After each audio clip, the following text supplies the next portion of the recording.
እግዚአብሔርም ቃል ሳኦል እኔን ከመከተል ተመልሷልና የሚለው እንስሳቶችን ስላልገደለለት ነው። እግዚአብሔር እኔን ከመከተል ተመልሷልና ትእዛዜንም አልፈጸመምና አለ።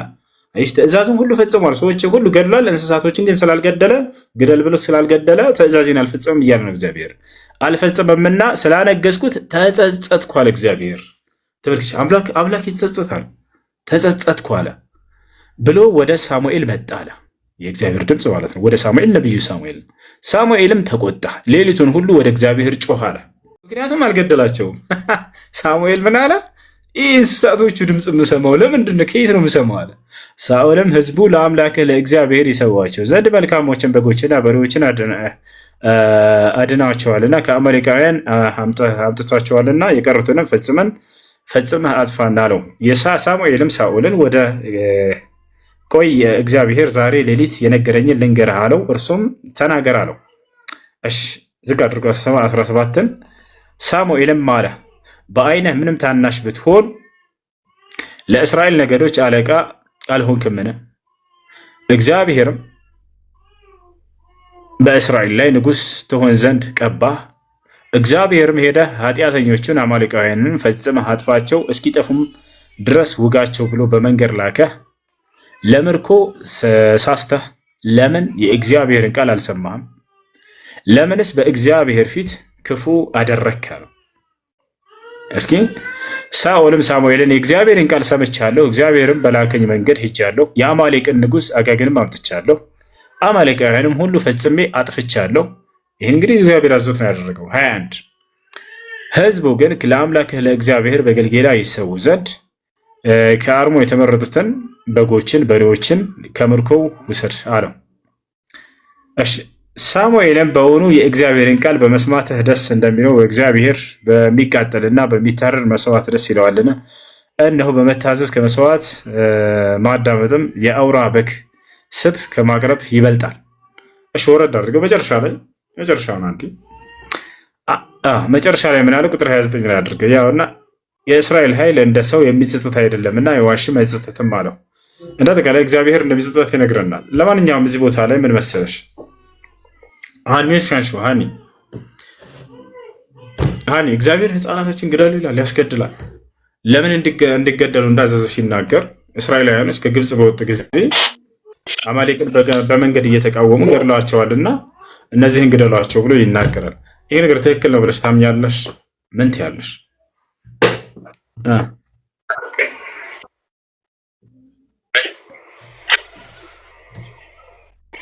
አልኩ እኮ አሁን በሙሴ ሕግ ራሱ እነ ሙሴን ባህር ሲያሻግራቸው እኔ ኢየሱስ ክርስቶስ ይዋጋል። በመጀመሪያ ኢየሱስን የማይቀበሉት የማያምኑት ይቀጣቸዋል። ልጆቹም ሳይቀሩ ከነዘር ማንዘሮቻቸው ነው የሚቀጣቸው። ፈጣሪን የማይቀበሉት ማለት ነው አለ። ፈጣሪ ይዋጋል እና በመጀመሪያ እነ ሙሴ ራሱ ባህር ሲያሻግራቸው የተወሰኑት ብቻ ናቸው እንትን ውስጥ እንትን ያሉት። ስለዚህ ህፃናት ወይም ደግሞ ወጣት ብሎ አለየም እና ፈጣሪ ይዋጋል ነው ማለት። እሺ አሁን ኢየሱስ ተዋጊ ነው። ይሄን ነው ጥሩ ነው።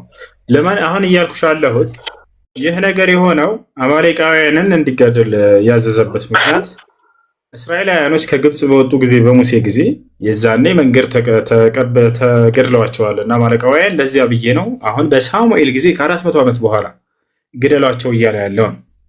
ይህን ትቀበያለሽ ወይ? በቀል የዛሬ 400 ዓመት በፊት የተሰራን ስህተት ዛሬ እንደገና በእነዚያ ልጆች ላይ ግደሏቸው እነዚህን። ምክንያቱም የቀደምቱ አባቶቻቸው እነዚህኞችን ገድለዋቸውና ብሎ ይናገራል። ለምሳሌ አንቺን ጠይቅሽ ባጭሩ አባትሽ የሆነን ሰው ገደለ።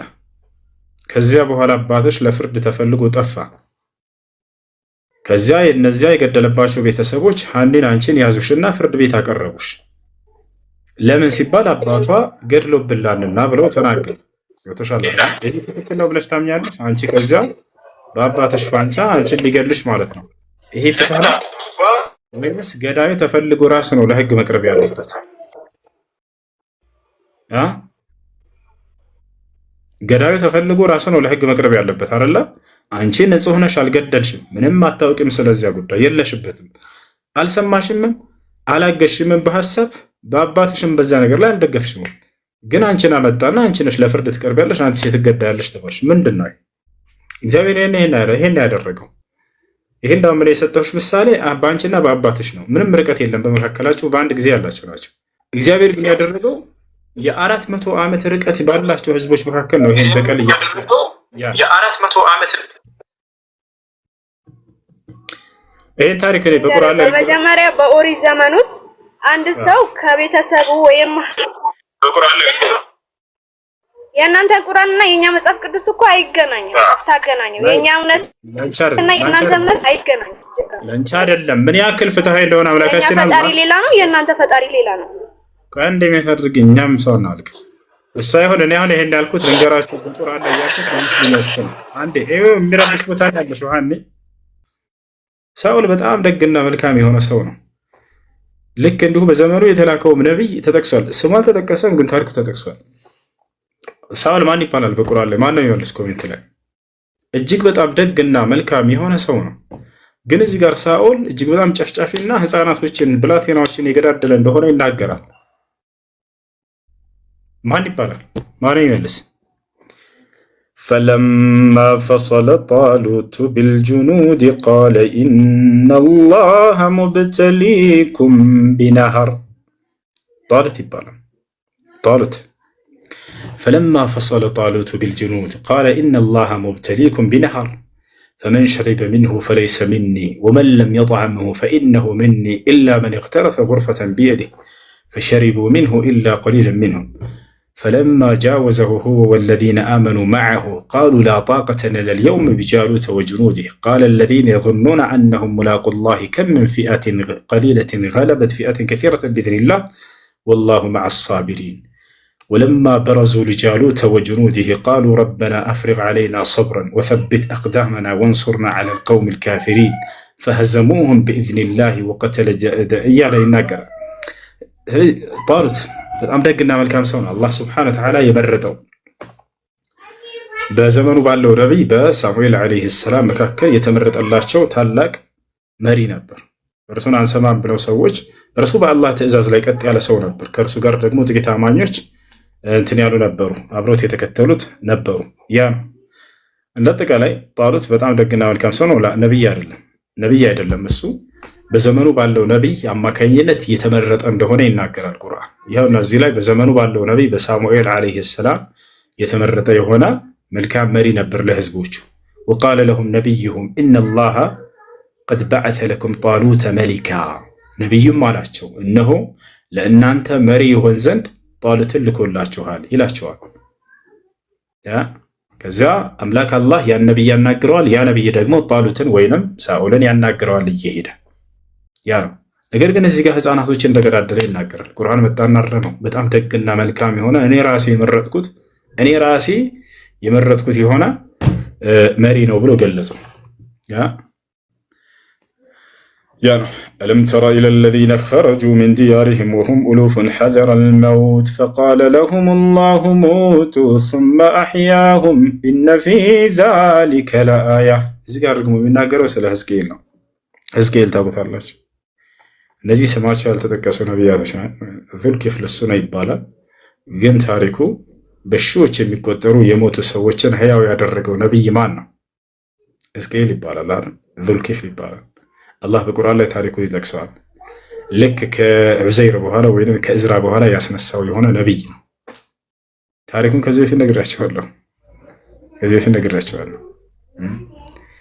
وقال لهم نبيهم إن آية ملكه أن يأتيكم التابوت فيه سكينة من ربكم وبقية مما ترك آل موسى وآل هارون تحمله الملائكة إن في ذلك لآية لكم إن كنتم مؤمنين. اشتياق قال لك السلام عليكم ورحمة الله وبركاته. وعليكم السلام ورحمة الله وبركاته. وصو عندنا دهني الحمد لله. አንድ ቀላል ጥያቄ አለኝ። ስንት ኪሎ ናት? አልተመዘናችም ግን እሱ የሆነ እዚህ ጋር በጣም ይወዳለሁ። ከዛ ደግሞ በጣም ነው የሚከታተልክ እዚህ ጋር በቲክቶክ ውስጥም በጣም አንተ የሚለቀው። ከዛ ደግሞ አንድ ጓደኞቼ ነበሩና አብሮን የምንቀረን ከነሱ ጋር። ከዛ እኔም ደግሞ ከክርስቲያን የተመለሰው ወደ 3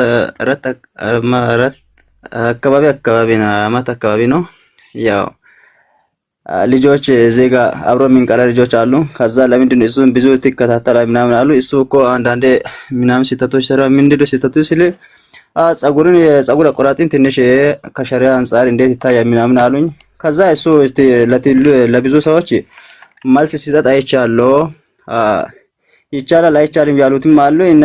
ስለዚህ እሱን ገብታችሁ ጠይቅ ምናምን ብዬ ነበረ። አሁን ሪከርድ ምናምን ስለሚያደርገው እሱ በደንብ ብታብራራኝ ደስ ይለኛል። ሁለተኛ ደግሞ ሱሪ አስረዝማ ማልበስ እንዴት ይታያል ምናምን እሱን ለመጠየቅ ነው።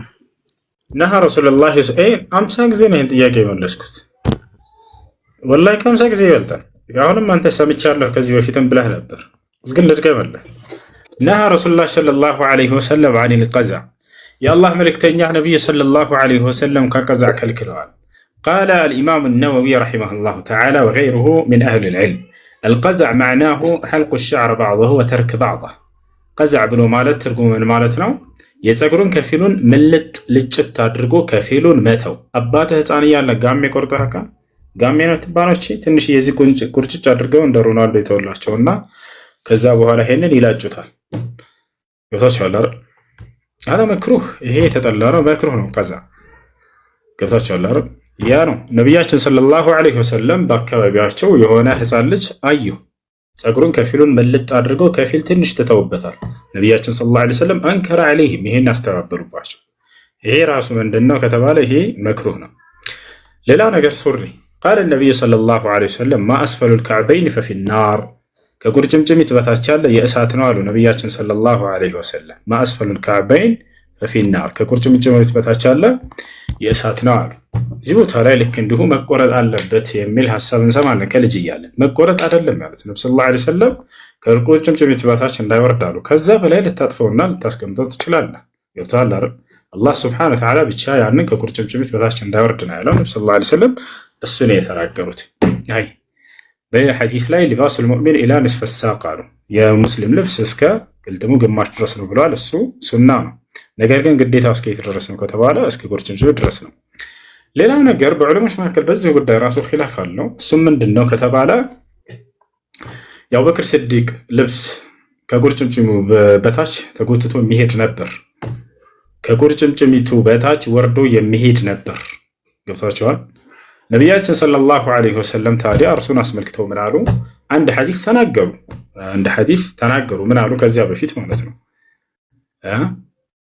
ቃለ ነቢዩ ሰለላሁ ዐለይሂ ወሰለም ምን አሉ? መን ጀረ ሰውበሁ ኹየላ ለም የንظር ላሁ ኢለይህ የውመል ቂያማ አሉ። ልብሱን ኩራትን አስቡ ከቁርጭምጭሚቱ በታች የጎተተ ሰው አላህ የትንሣኤ ቀን እርሱን በእዝነት አይኑ አያየውም አሉ። ከታችዋል በእዝነት አይኑ አያየውም አሉ። አቡበክር ሲዲቅን እንዴት ነው ሲባሉ ጊዜ አንተ ለስተ ሚነል ኹየላ አሉት። አንተ ከሚጠብሩትና ከሚጨብሩት አይደለህም ብለው ተናገሩት። እንዳጠቃላይ ከቁርጭምጭሚት በታች እንዳያልፍ ነው አለ። እሺ ጥያቄ ያለው ካለ ይቀጥል።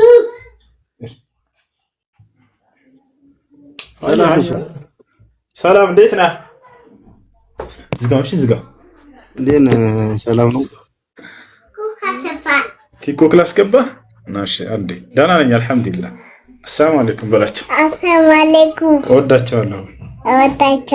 ደህና ናችሁ? ያ አህለ ቲክቶክ አዎ ቻው በላቸው። አይ ጥያቄ ምንድን ነው? በእስልምና ጀነት በብር ይገዛል? ምን አልከኝ? ጀነት በብር ይገዛል በእስልምና? ገነት በብር ይገዛል ስትል ምን? ጀነት በብር ይገዛል ምን ማለት ነው? ጀነት በብር ይገዛል ማለት ጥያቄ ጠይቋል።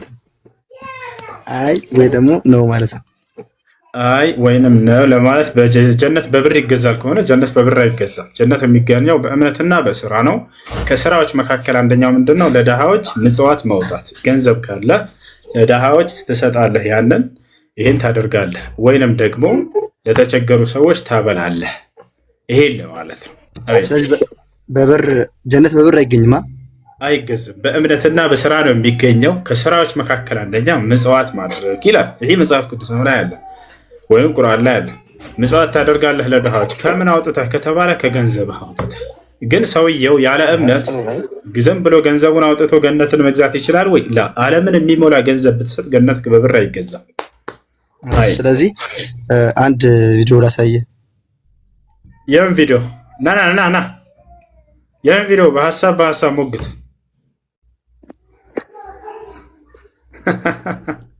ማመር ፈረጅ ሊያመጣ እኮ ክፈት። ደስ ይበል ክፈት። ሙሉ ቪዲዮ እኮ እኔ ጋር አለኝ። ዝም ብሎ ነው እሱ የሚቀድ ቆርጦ አምጥተውት ነው እንጂ ሀሳቡ ስለሌላ ነገር ነው የሚያወራው፣ ስለ ሰደቃ ምናምን። ይክፈትና ችግር የለውም።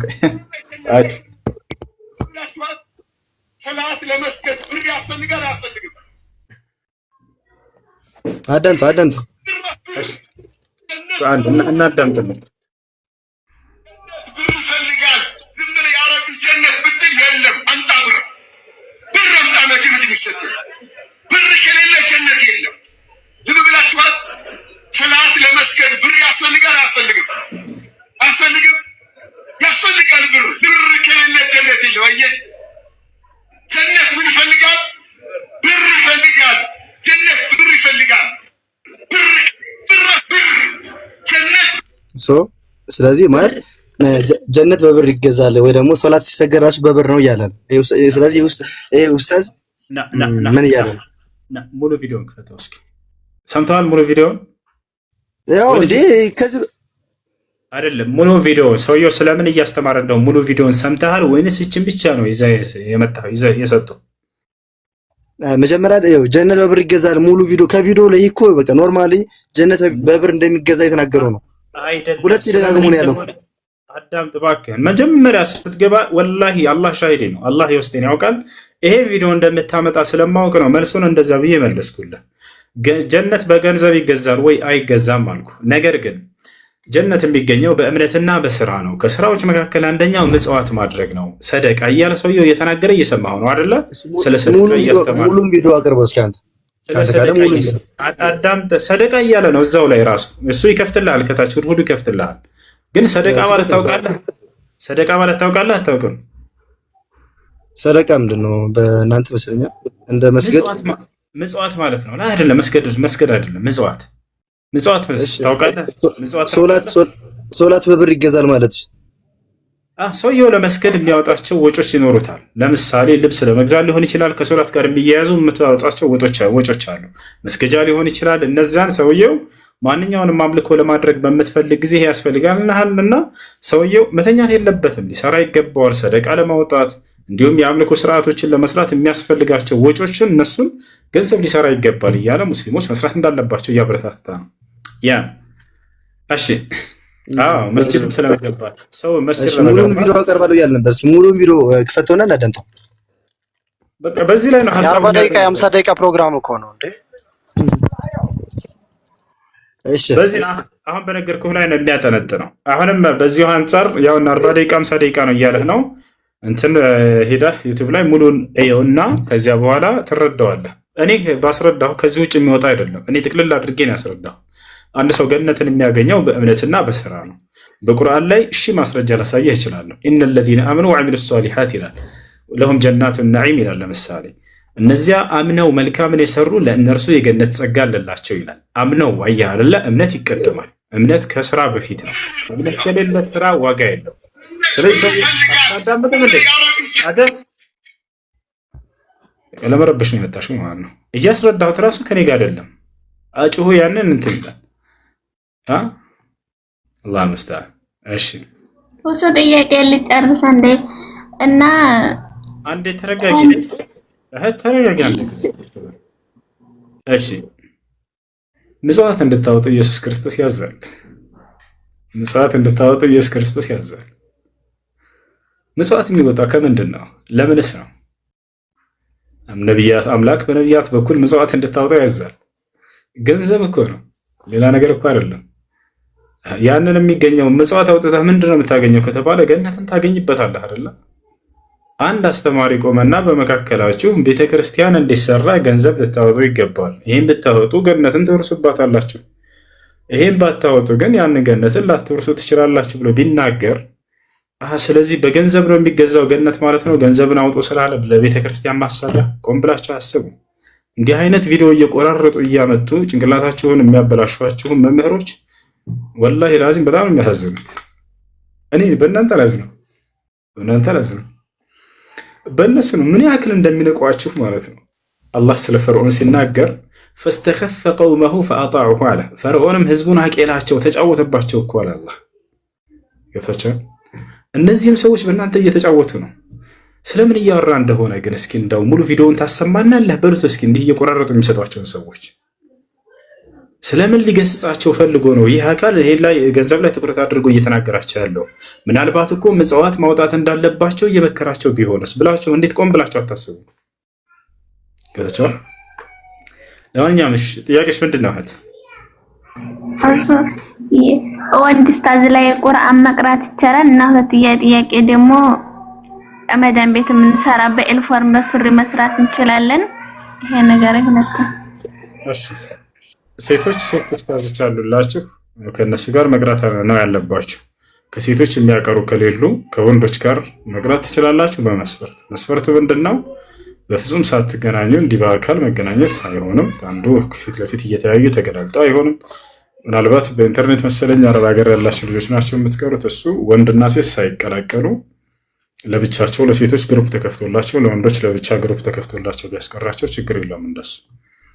ሌላው ምንድነው? ሴቶች ሱሪ ለብሰው መስራት የሚለው ሱሪ መልበስ ለሴት ልጅ አይፈቀድም። የሰውነትን ቅርጽ የሚያሳይ ስለሆነ የሰውነት ቅርጿን የሚያሳይ የልብስ አይነት ለሴት ልጅ ክልክል ነው። ሰውነቷን የቅርጿን የሚያሳይ መሆን የለበትም። ሰፊ ልብስ ነው መሆን ያለበት። አላህ በቁርአን ላይ ሲናገር ያ አዩሃ ነቢይ ቁል ሊአዝዋጅከ ወበናቲከ ወኒሳኢል ሙእሚኒን ዩድኒነ ዐለይሂነ ሚን ጀላቢቢሂን ይላል። አንተ ነቢይ ሆይ ሚስቶችን ሴት ልጆችህን ምእመናት ሴቶችን በሙሉ ሰውነታቸው ላይ ልብሳቸውን ጅልባባቸውን ይለቁ ዘንድ እዘዛቸው እያለ ይናገራል። ያ ነው።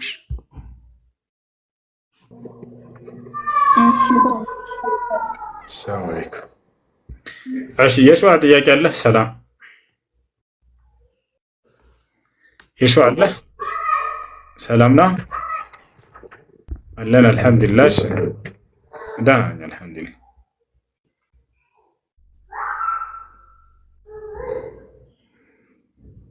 እሺ ጥያቄ የለም። በዛ በቀጥልሽ ሰላም አለይኩም። ሰላም እንዴት ነህ? ሰላም አለ አልሐምዱሊላህ።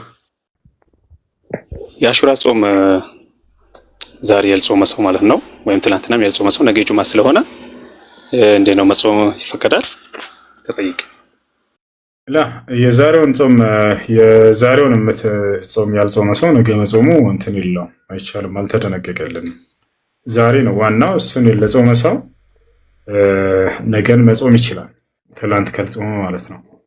ነቢያችን ሰለላሁ ዐለይሂ ወሰለም በዋናነት የደነገጉት የዛሬውን ቀን እንድንጾም ነው። ሐዲስ ላይ ሲናገሩ ሲያም የውም ዓሹራ ዩከፍሩ ሰነተ ልማዲያ አሉ፣ አው ዩከፍሩ ሰነተ ለቲ ቀብለሃ ነው። የዓሹራን ቀን መጾም ያለፈውን የአንድ ዓመት ኃጢአት ያስተሰርያል፣ ያስምራል ብለዋል። በሌላ ሐዲስ ላይ ነቢያችን ሰለላሁ ዐለይሂ ወሰለም ኻሊፉ ልየሁድ ወነሳራ ፈሱሙ የውመን ቀብለሁ አው የውመን ባዕደሁ አሉ። ስለ ዓሹራ ሲናገሩ أو قال في الحديث الآخر لئن بقيت إلى العام القادم لأصومن التاسع አሉ። እስከ ቀጣዩ ዓመት አላህ ካቆየኝ ዘጠኛውንም ቀን አብሬ ጾማለሁኝ አሉ። የትላንቱን 9 ዛሬ 10ን ማለት ነው። እሺ 9 ትላንትና ያለፈው ሰው ያለፈው ሰው ዛሬውን ከጾም 10ኛውን ነገ 11ኛውን መጾም ይችላል። ነቢያችን ሰለላሁ ዐለይሂ ወሰለም ወይ ከእርሱ በፊት ወይ ከእርሱ በኋላ አንድ ቀን ጾሙ ብለው ስለተናገሩ ማለት ነው።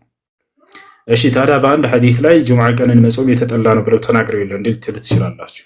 እርሱ የተጠላው ብቻውን ነጥሎ መጾም ለፈለገ ሰው ነው። ቃለ ነቢ ሰለላሁ ዐለይሂ ወሰለም ላ ቱፍሪድ የውም አልጁምዓ ቢሶም ኢላ የውመን ቀብለሁ አው የውመን ባዕደህ። አደራ የጁምዓን ቀን በጾም ብቻውን ነጥላችሁ እንዳትጾሙ፣ ወይ ከእርሱ በፊት ወይ ከእርሱ በኋላ አንድ ቀን አያይዛችሁ ካልሆነ በስተቀር ብለው ተናግረዋል። ስለዚህ የነገውን ቀን ብቻውን ለመጾም የሚፈልግ ሰው መክሩህ ነው፣ የተጠላ ነው። ነገር ግን ዛሬን ዓሹራን ጾመ ከሆነ ትላንትና 9ኛውን ላልጾመ ሰው ነገ 11ኛውን መጾም ተደንግጎለታል። ችግር የለውም። አይ ለምንድን ነው የምንጾመው? ሰላም የምንጾመው ዛሬ በዛሬዋ ቀን ነው። አላህ ስብሐነ ወተዓላ ሙሳንና ህዝቦቹን ከፈርዖን ግፍና በደል ነፃ ያወጣባቸው ቀን ዛሬ ቀን ነው። ዛሬ ለሙሳና ለእስራኤላውያኖች በጣም ትልቅ የደስታ ቀን ነበር። ታውቃላችሁ፣ እስራኤላውያኖች ለዘመናት ሲገፉ፣ ሲጨቆኑ፣ ሲበደሉ ቆይተው በዛሬዋ ቀን ነው አላህ ነፃ ያወጣቸው በሙሳ በኩል። በዛሬው ቀን ነው ያ ባህር የተከፈለው።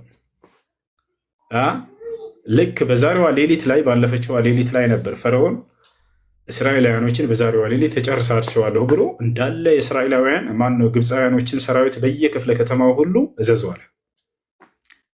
ፈአርሰለ ፊል መዳኢኒ ሓሽሪን በእያንዳንዱ ክፍለ ከተማዎች የሰራዊት ሰብሳቢዎችን ሁሉ አዘዛቸው። በቃ ሰብስቧቸው ብሎ በዛሬዋ ሌሊት ሙሳንና ህዝቦቹን እንዲሁም ደግሞ እነዛን ያመኑትን ደጋሚ የነበሩት የፈርዖን ደጋሚዎች ያመኑትን ለመጨረስ ወሰነ።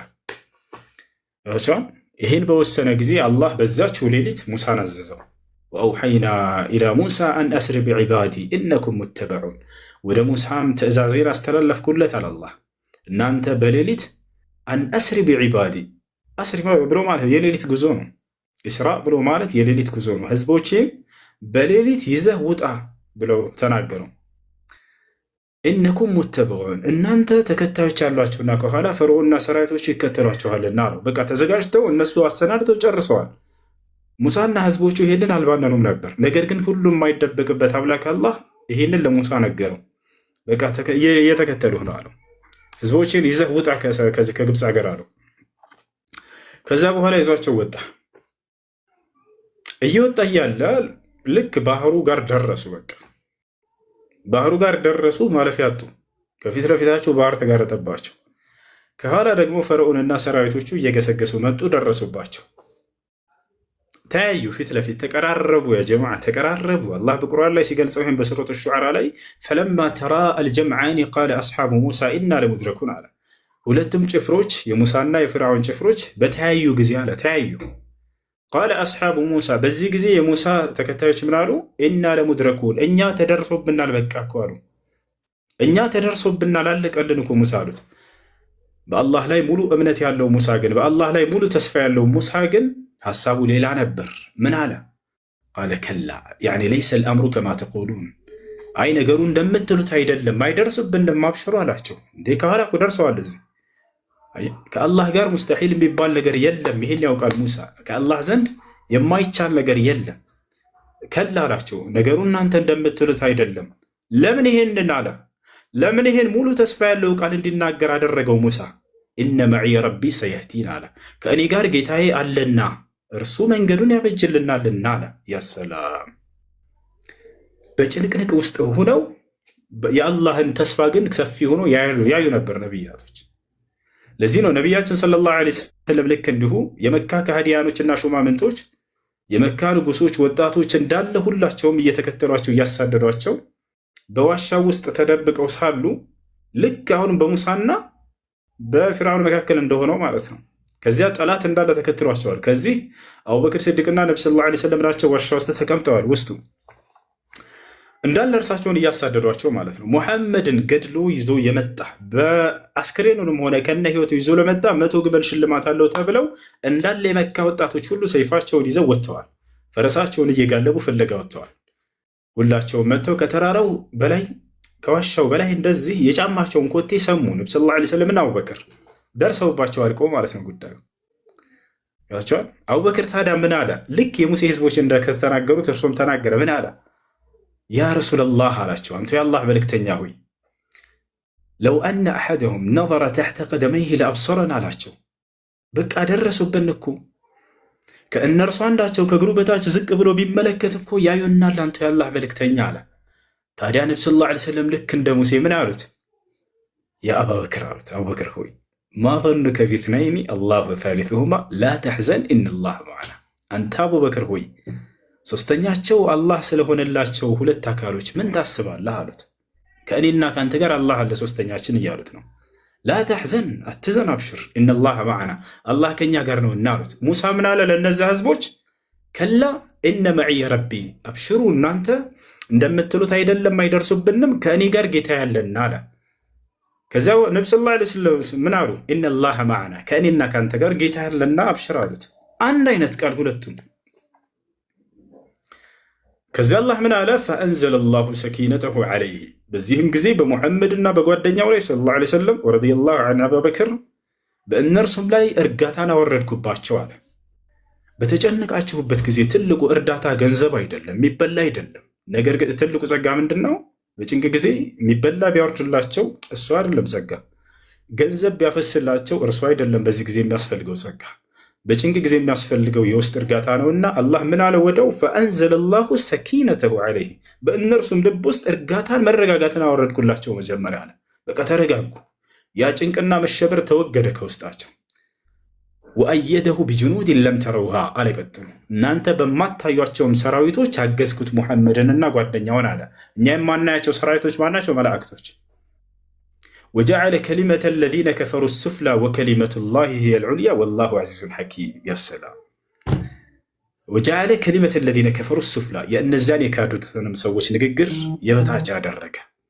ወከሊመቱ ላሂ ሂየል ዑልያ የአላህ ቃል ደግሞ ሁሌ በላይ ነች። ወላሁ ዐዚዙን ሐኪም አላህ አሸናፊና ጥበበኛ አምላክ ነው አለ። እንደ አጠቃላይ ነቢ ሰለላሁ ዐለይሂ ወሰለም ከዚያ ወጥተው በነፃ ሄዱ፣ አለፉ። እነዚያ ከሃዲያኖችን ተስፋ ቆርጠው ተመለሱ። አሁን ወደ ሙሴ ልመልሳችሁ።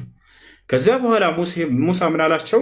ኢነ መዕየ ረቢ ሰያህዲን ከእኔ ጋር ጌታ ያለ እርሱን መንገዱን ያበጅልኛል እንዳለ ወዲያው ከአላህ ዘንድ ትእዛዝ ወረደ። ወአውሐይና ኢላ ሙሳ አን ድሪብ ቢዐሳከ አልበሕር ወደ ሙሳም ትእዛዜን አስተላለፍኩለት። ምን የሚል ትእዛዝ? አን ድሪብ ቢዐሳከ አልበሕር ሙሳ ሆይ በያዝከው ብትር ባህሩን ምታው አልኩት አለ። አን ድሪብ ቢዐሳከ አልበሕር ሙሳ ሆይ በያዝከው ብትር ባህሩን ምታው የሚል ትእዛዝ መጣ። ሙሳ መታው። ፈንፈለቀ አለ አላህ ተከፈለ አለ። ፈካነ ኩሉ ፍርቅን ከጠውድ ልዓዚም የተከፈለውም እያንዳንዱ ታላቅ ጋራ ሆነ። ኩሉ ፍርቅን ከጠውድ አይ ከልጀበል አልዓዚም ከጠውድ ልዓዚም ያኒ ከልጀበል ልዓዚም እንደ ታላቅ ተራራ ሆነ። በቃ ከጎንና ከጎን። ከዚያ በኋላ አለፉ። ወአዝለፍና ሰም ልአኸሪን አለ እዚያ ቦታ ያሉትን ሁላቸውንም አሳለፍኳቸው አለ። ካለፉ በኋላ ሙሳና እስራኤላውያኖች አልፈው ከጨረሱ በኋላ ፈርዖን ደረሰ።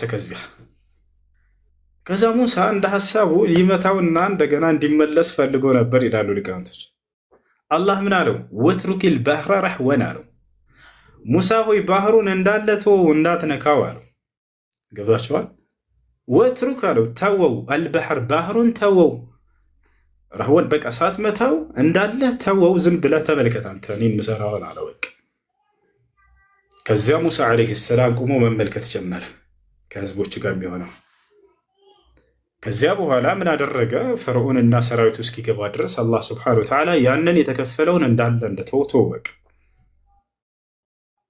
አሁንም እየመጡባቸው ነው፣ እየደረሱ ነው፣ ወደ እነሱ እየገሰገሱ ነው። ዛቸዋል በጭንቀት ውስጥ ናቸው እስራኤላውያኖች። በጣም ፈርተዋል። በጣም ይፈርታል። ፊርዓውንን በጣም ጨቁኗቸዋል። ቅጥቅጥ አድርገው ነው ሲገዛቸው የነበሩ በግብፅ ሀገር ላይ በድሏቸዋል በጣም። ልክ ሁላቸውን ገብተው ከጨረሱ በኋላ አላህ ስብሐነሁ ወተዓላ ያን ባህር ተመለስ አለው። ያን ባህር ተመለስ አለው። በቃ እንዳለ ገቡ። ሁላቸውን ከገቡ መግባታቸው ከተረጋገጠ በኋላ ባህሩን ያንን እንዲመለስ አደረገው። ሰመጡ።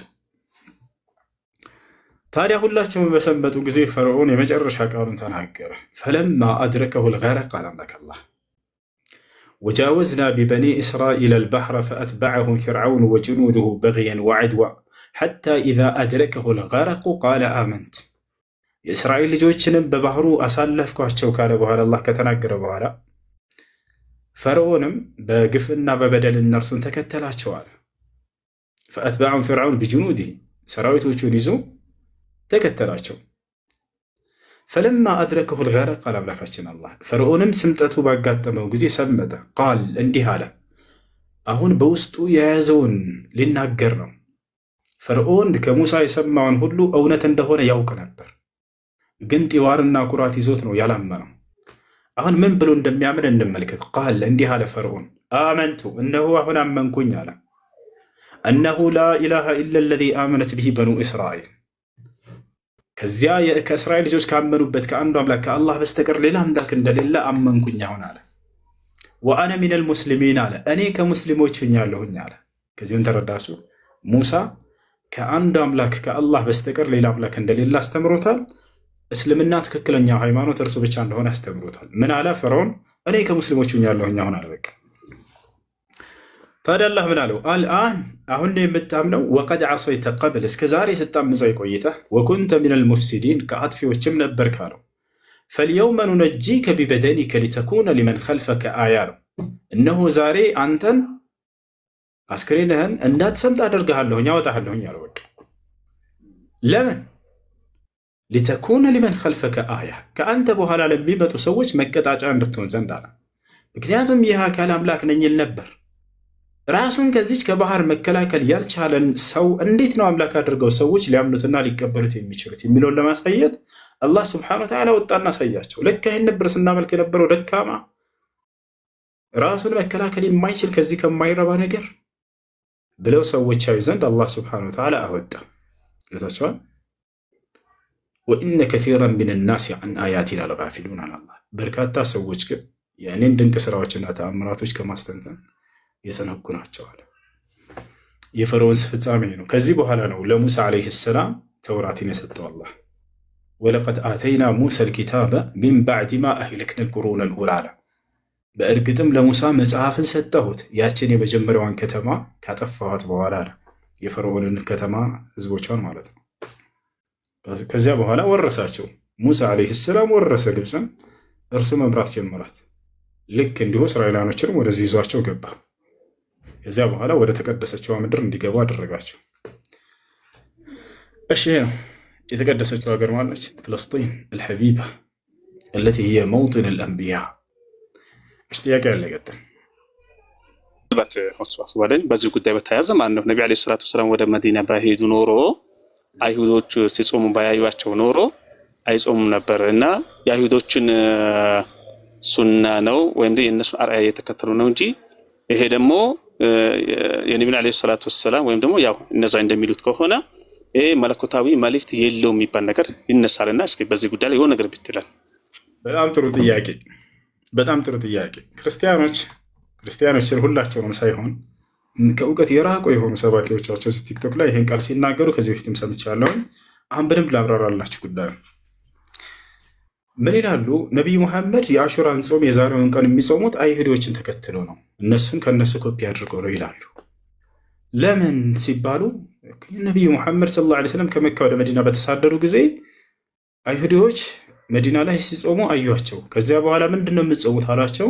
ሙሳ ነፃ የወጣበት ቀን ስለሆነ ነው አሉ። እኛም ስለዚህ እንጾመዋለን ብለው በዚያው ጾሙ ይላሉ። ስለዚህ ከአይሁዶች አይቶ ነው የጾመው እንጂ ከዚያ በፊት አይጾም ነበር ይላሉ። ምንም ወሬ አያስፈልግም። ከዚያ በፊት መካ ላይ ያሉ ሲጾሙት እንደነበር ማስረጃ ትችል አሳያቸው። ማስረጃ ያሳያቸው። ከዚያ በፊት ይጾሙት ነበር ነቢያችን ሰለላሁ ዐለይሂ ወሰለም።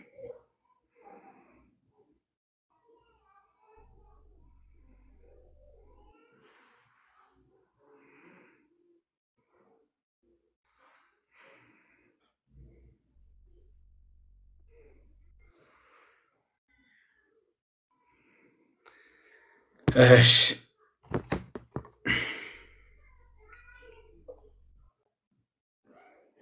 ያው ነቢያችን ሰለላሁ ዐለይሂ ወሰለም መካ ላይ ያሉ ሲጾሙት ነበረ። ያውና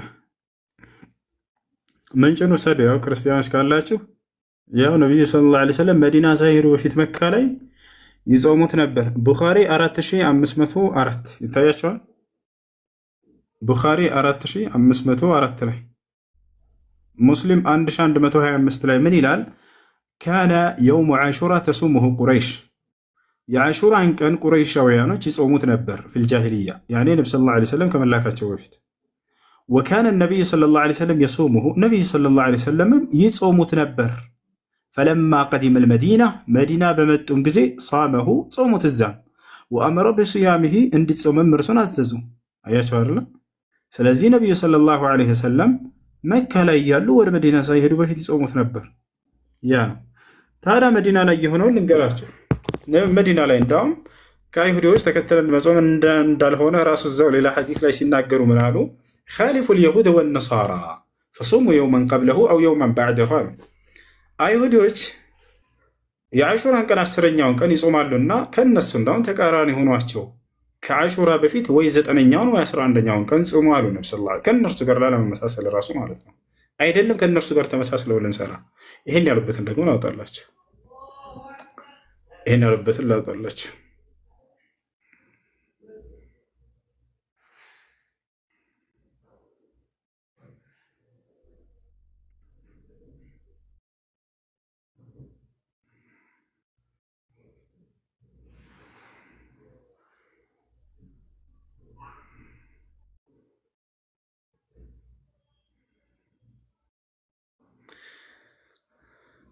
እሺ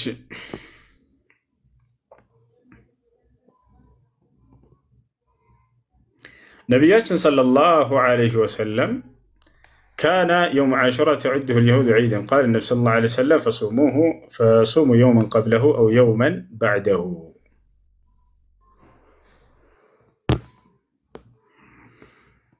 ያ ሰላም ያ ሰላም ያ ሰላም ያ ሰላም።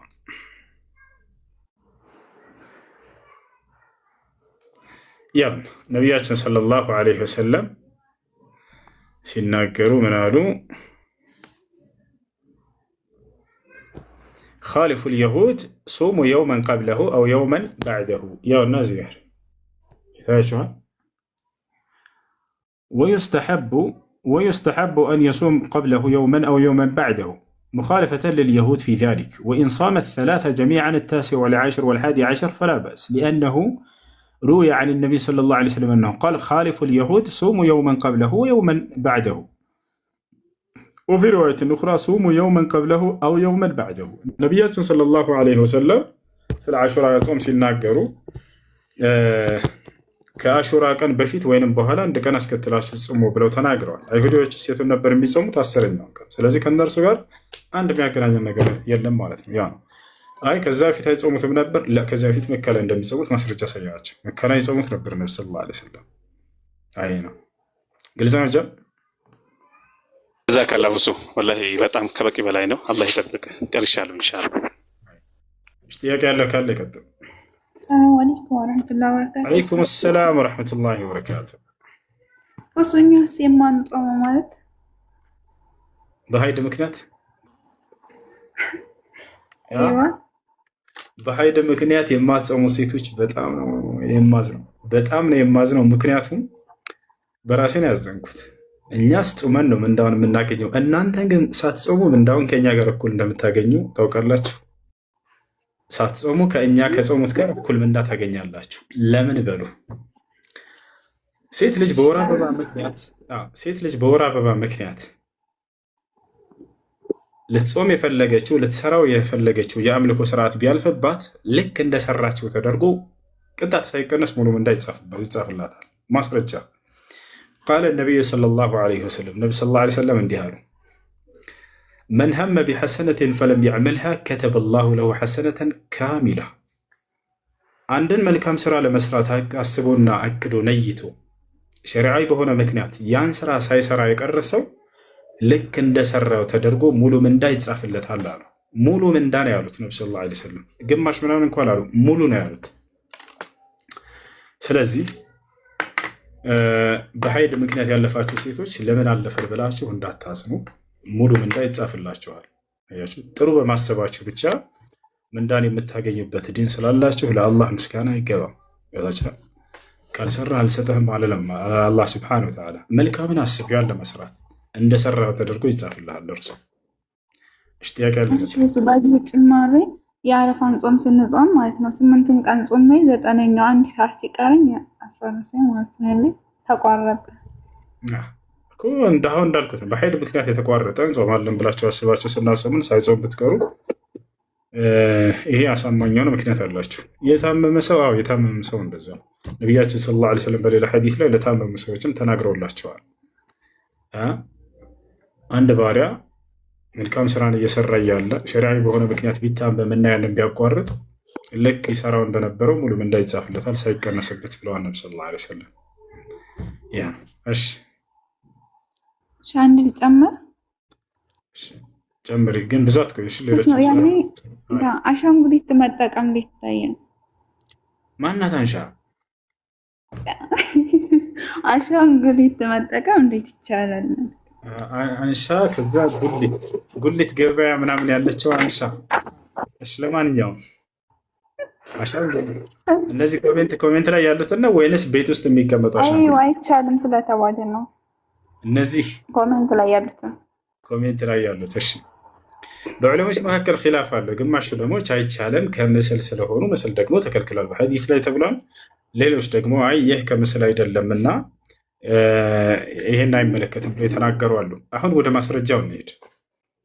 የሁሉም የዑለሞች ንግግር ሁሉ ከተጋጨብን ምንድን ነው የምናደርገው? ወደ ነቢ ሰለላሁ ዐለይሂ ወሰለም ወደ ቁርአን ወደ ሐዲስ መመለስ ነው። አላህ በቁርአን ላይ ፈኢን ተናዛዕቱም ፊ ሸይኢን ፈሩዱሁ ኢለላሂ ወረሱል ስላለ በሆነ ሃይማኖታዊ ጉዳይ ብትለያዩ ወደ አላህና ወደ መልእክተኛው መልሱት ስላለ ወረድ ኢለላህ መዕናሁ ወረድ ኢላ ኪታቢህ ወረድ ኢላ ረሱል ሰለላሁ ዐለይሂ ወሰለም መዕናሁ ወረድ ኢላ ሱነቲህ ዐለይሂ ሰላቱ ወሰላም። ያ ነው። እሺ እንደሱ መሆኑ ከታወቀ ታዲያ ነቢ ሰለላሁ ዐለይሂ ወሰለም ምን ብለዋል ስለ ምስል ከተባለ አሱራ አልረእስ ፈኢዛ ቁጢዐ አልረእሱ ፈለይሰ ቢሱራ አሉ። ምስል ማለት ጭንቅላት ነው አሉ። ጭንቅላት ከተቆረጠ ምስል አይባልም ብለው ተናገሩ። የሆነ ሐዲስ ነው። ምስል ማለት ጭንቅላት ነው። ጭንቅላት ከተቆረጠ እሱ ምስል አይደለም አሉ። በዚህ በሐዲስ መሰረት ይዘን ይሄ ከተቆረጠ ሰውየው ለምሳሌ ይሄ ከተቆረጠ ምስል አድርጋል ተብሎ ሊወቀስ የሚችልበት ነገር አይደለም። እነዚህ ነገራቶች ምንድናቸው? ጭንቅላትን ይዘዋል አይደለ? ጭንቅላት ሊባል ዘንድ አዋንሽ ተሳስተሻል። ጭንቅላትን አልያዘም። ጭንቅላት ሊባል ዘንድ ሙሉ የጭንቅላት ክፍሎች መሟላት አለባቸው። ምን ምን? 2 ጆሮዎች፣ 2 አይኖች፣ አፍንጫ፣ አፍ መኖር አለበት። እነዚህ ከታች ያሉ ነገራቶች እነዚህ አላቸው ወይ ብለን አሁን እንመልከታቸው። ጆሮዎች አላቸው? እስኪ ኮሜንት ላይ አድርጉ። ጆሮዎች አላቸው የላቸውም? አላቸው ጆሮ ጆሮ የላቸውም። እሺ አፍንጫ አላቸው? ያስቀምጥልሽ ነው ማስረጃ ይሁን። አፍንጫ አላቸው? የላቸውም። አይን አላቸው? አፍ አላቸው? የላቸውም። እነሱ ራሱ መስመር ናቸው። በደንብ አተኩሮ ላያቸው ሰው እንጂ አይን ብሎ ማለት ይሄ አይን ቅርጽ እንደዚህ የላቸውም። ስለዚህ እነዚህ ከነዚያ የሚሆኑ አይደሉም። ገብቷቸዋል። ነገር ግን እነዚህ ምንድን ናቸው? አንድ ሰው የሆነ ስሜቱን ለመግለጽ የሚጠቀምባቸው ናቸው። ሲደሰት ጊዜ፣ ሲናደድ ጊዜ፣ ሲያብድ ጊዜ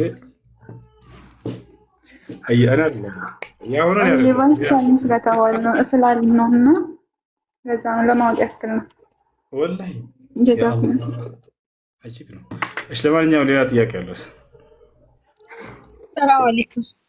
ወአለይኩም ሰላም ወራህመቱላሂ ወበረካቱ። ፖስ እንደዚህ አንዳንዴ ማለት ነው ጌም እንጫወታለን እና ዝም ብለን እና ከዛ ምን እንደሚባለው ይሄ አይቻልም ምናምን የሚሉ ፈታ ሲሰጡ ሰምቼ ነበርና እንዴት ይታያል? ቋሚ ጌም ሳይሆን በቃ በሆነ አጋጣሚ ስንጫወት ከየት ነው ያመጣችሁት በላቸው።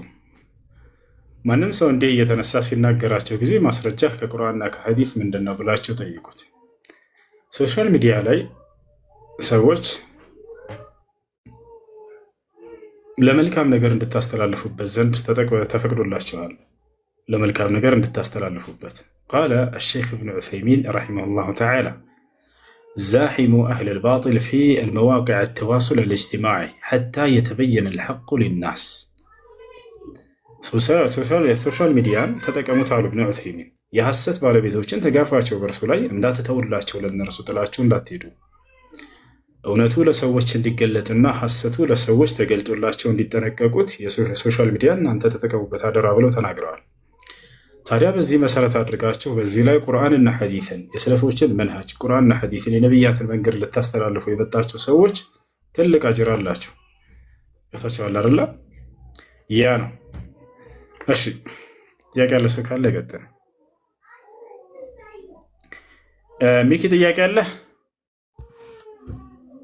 ሚኪ ብዙ ቅድም ሚኪ ለጠየቀን ማስረጃው የቱ ጋር እንደቆረጡት ስላገኘሁት ቪዲዮን ከፈለገ ካለ እናሰማዋለን። እሺ ቅድም ሚኪ መስማት ፈለጋለ ይቀደሙ። እሺ ክፈተው ሌላ ጥያቄ ማለት ይቀር። አብሽር ሃይ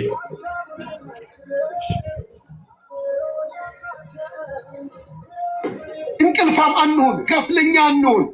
ለምን መሰላችሁ? እንድስሩ ሳታፍ ቀን ማታ መስራት የሚለው ንያ አለው። ተሰርቶ ለመብላት እንዳይመስላችሁ። ይሄን እስላም ስሩ የሚል ለመብላት ነው ለመጠጣት ነው? ለመልበስ ነው? አይደለም። ለምንድን ነው? ከአላህ ጀነትን ለመግዛት ከአላህ ጀነትን ለመግዛት። ጀነት ውድ ነች፣ በነፃ አትገኝም። ብር ጀነት በብር ነው የሚገዛው። ጀነት ብር ይፈልጋል። ዝም ብለህ የአረቢ ጀነት ብትል የለም፣ አምጣ ብር። ብር አምጣና ጀነት የሚሰጥ። ብር ከሌለ ጀነት የለም። ልብ ብላችኋል። ሰላት ለመስገድ ብር ያስፈልጋል አያስፈልግም? አያስፈልግም? ያስፈልጋል ብር። ልብስ በምን ትለብሳለህ? መስጂድ በምን ትገነባለህ? ውዱ በምን ታደርጋለህ? የመስጂድ ምንጣፍ፣ ይሄ ሁሉ ምን ይፈልጋል? ብር ይፈልጋል። ብር ከሌለ ጀነት የለም። አየህ፣ ብር ከሌለ ሰደቃ በምን ትሰጣለህ? ዘካ በምን ትሰጣለህ? ሐጅ በምን ትሄዳለህ? ስለዚህ ጀነት ምን ይፈልጋል? ብር ይፈልጋል። ጀነት ብር ይፈልጋል። አላህም ለዚህ ብሎ እንዲህ አለ፣ ኢነላህ እሽተራ ሚነል ሙእሚኒነ አንፉሰሁም ወአምዋለሁም ቢአነ ለሁሙል ጀነ። አላህ ከአማኞቹ ገዛ። ሁሱ ያው በቃ ቀጥለው አልቋል። ያ ቅድም እንዳልኩ ስራ መስራት እንዳለባቸው ሰዎች ከዚያም በኋላ ምጽዋት ማድረግ እንዳለባቸው መስጂድ ለመስራት ሰው መስራት እንዳለበት ይሄን እየተናገረ እንጂ እንዳው ገንዘባቸውን አውጥታችሁ ገነትን ትገዙባታላችሁ እያለ ሲናገር ያን እያስተላለፍ እንጂ መልእክቱን ሌላ አይደለም። ይሄን ይመስላል ባጭሩ። ቀደም ደግሞ አንተ ደግሞ በክርስትና እምነት በገንዘብ ያልገነባ ወይ ደግሞ ብር ካላመጣችሁ ገነት አትገቡም ስትል ነበር። አንተ ራሱ ቤተክርስቲያን ካልገነባ እያልክ ነበር። እንደዛ ብለህ ነበር። ቤተክርስቲያን ካልገነባችሁ ገነት አትገቡም ወይ ደግሞ የእግዚአብሔርን ደጅ አታገኙም ስትል ነበር። በኦርቶዶክስ አስተምሮ እያልክ ነበር። ያንተም በዚህ ኡስታዝ አስተማረው ገነትን በብር ካልሰራ ገነት አትገባም፣ ካልሰጠ ምንም ገነት አትገባም ነው የሚል። ካልሰጠ ገነት አትገባም ነው የሚለው። የሰው ልጅ በመስጠት ብቻ ገነት አይገኝም። በአንድ ሰው ያለው መጀመሪያ እምነት መኖር አለበት። ሰውየው ካላመነ ሲሰጥ ገነትን አያገኝም። ሰውየው መጀመሪያ ስለ እምነት ካስተማረ በኋላ ነው ስለ ምጽዋት እያስተማረ ባለበት ጊዜ ነው። ክርስቶስም ለምሳሌ ስጡ ይላል አይደለ? ስጡ ይሰጣቸዋል። በምድር ላይ ላሉት ሰዎች ብትሰጡ በሰማይ ያለው አባታችሁ ይቅር ይላቸዋል ይላል። የአምላክን ይቅርታ ታገኝ ዘንድ ስጥ እያለ ይናገራል። ይወታል አይደለ? ስለ ምጽአት የሚሰጡ አናቅጦች እንጂ እነዚህ ሰውየው እምነት ሳይኖረው በገንዘቡ የፈለገውን ያክል ቢሰጥ ገነትን አይገዛም። ምንም አንዲትን የአምላክን ምሕረት አይገዛም፣ አያገኝም።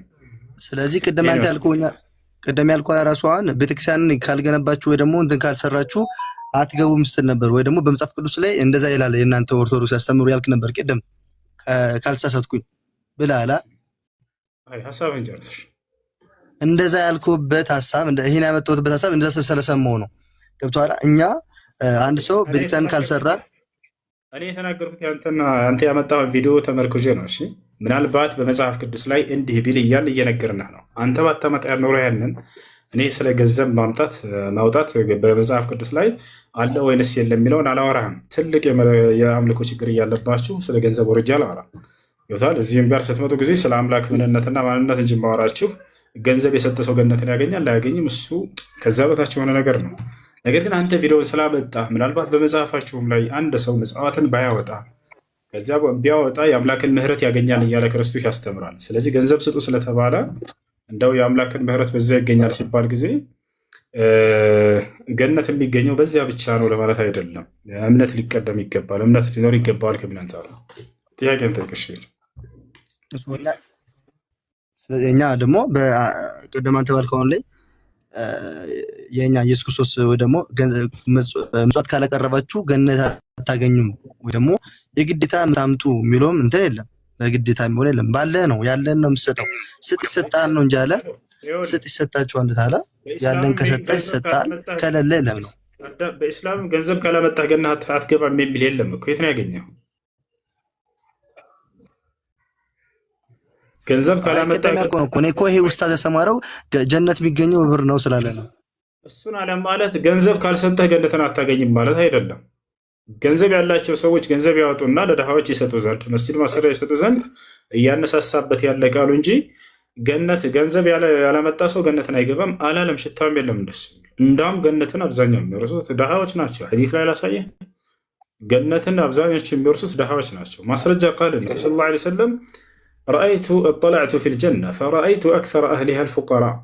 ገነትን ተመለከትኳት አብዛኛዎቹ ነዋሪዎቿም ድሃዎች ናቸው ብሎ ተናግረዋል።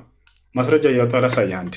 እኛ ከሀብት ጋር የተቆራኘ እንዳይመስለ ገነት እንዳውም ድሃዎች ናቸው ብዙዎቹ የገነት ነዋሪዎች በማስረጃ ላሳየህ። ሐዲስ ላውጣልህ ነብዩ ሰለላሁ ዐለይሂ ወሰለም የተናገሩት። ከኛ እምነትም እኮ ሀብታሞች ይገባሉ የሚል የለም። ከኛ እምነትም እኮ ሀብታሞች ይገባሉ የሚል የለም እኮ። በእኛ እምነትም ሀብታም እንደማይገባ የተናገረበት ነው።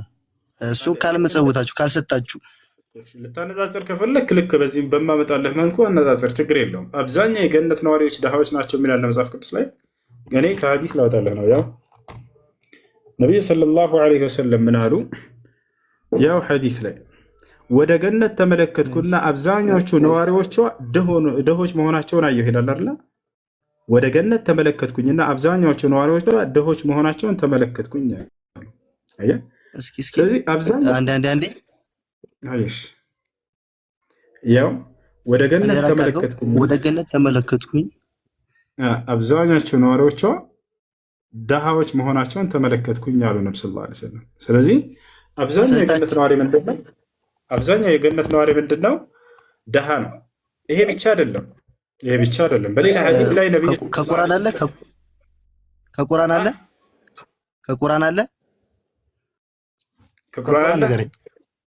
ከቁርአን ላይ ንገረኝ ነው እዚህ።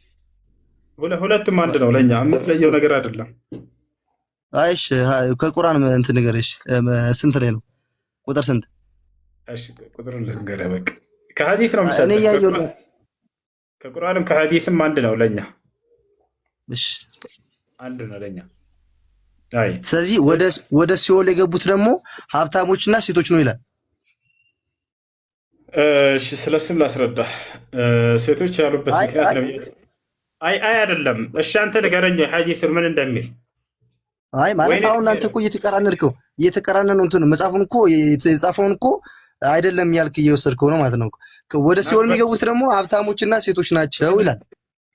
ክፈትና ሳይሽ ምን እንደሚል ሙሉውን። ስለ ሴቶች ሲሉ ጊዜ ምክንያቱም ሴቶች ጠይቀው ነበር። ምክንያቱም ተነግሯቸዋል፣ በደንብ ተረድተዋል። በሴትነታቸው ሳይሆን በኃጢአት ምክንያት እንደሆነ እዚያው ላይ ተነግሯቸዋል። አውጣና ሐዲሱን አሳየንሽ። እኔ ልነግርህ ስለቆረከኝ ክፈት። አይ ክፈተው። እሺ አንተ ከፍተዋል አይቼዋለሁ እኮ እኔ እኮ ክፈተው።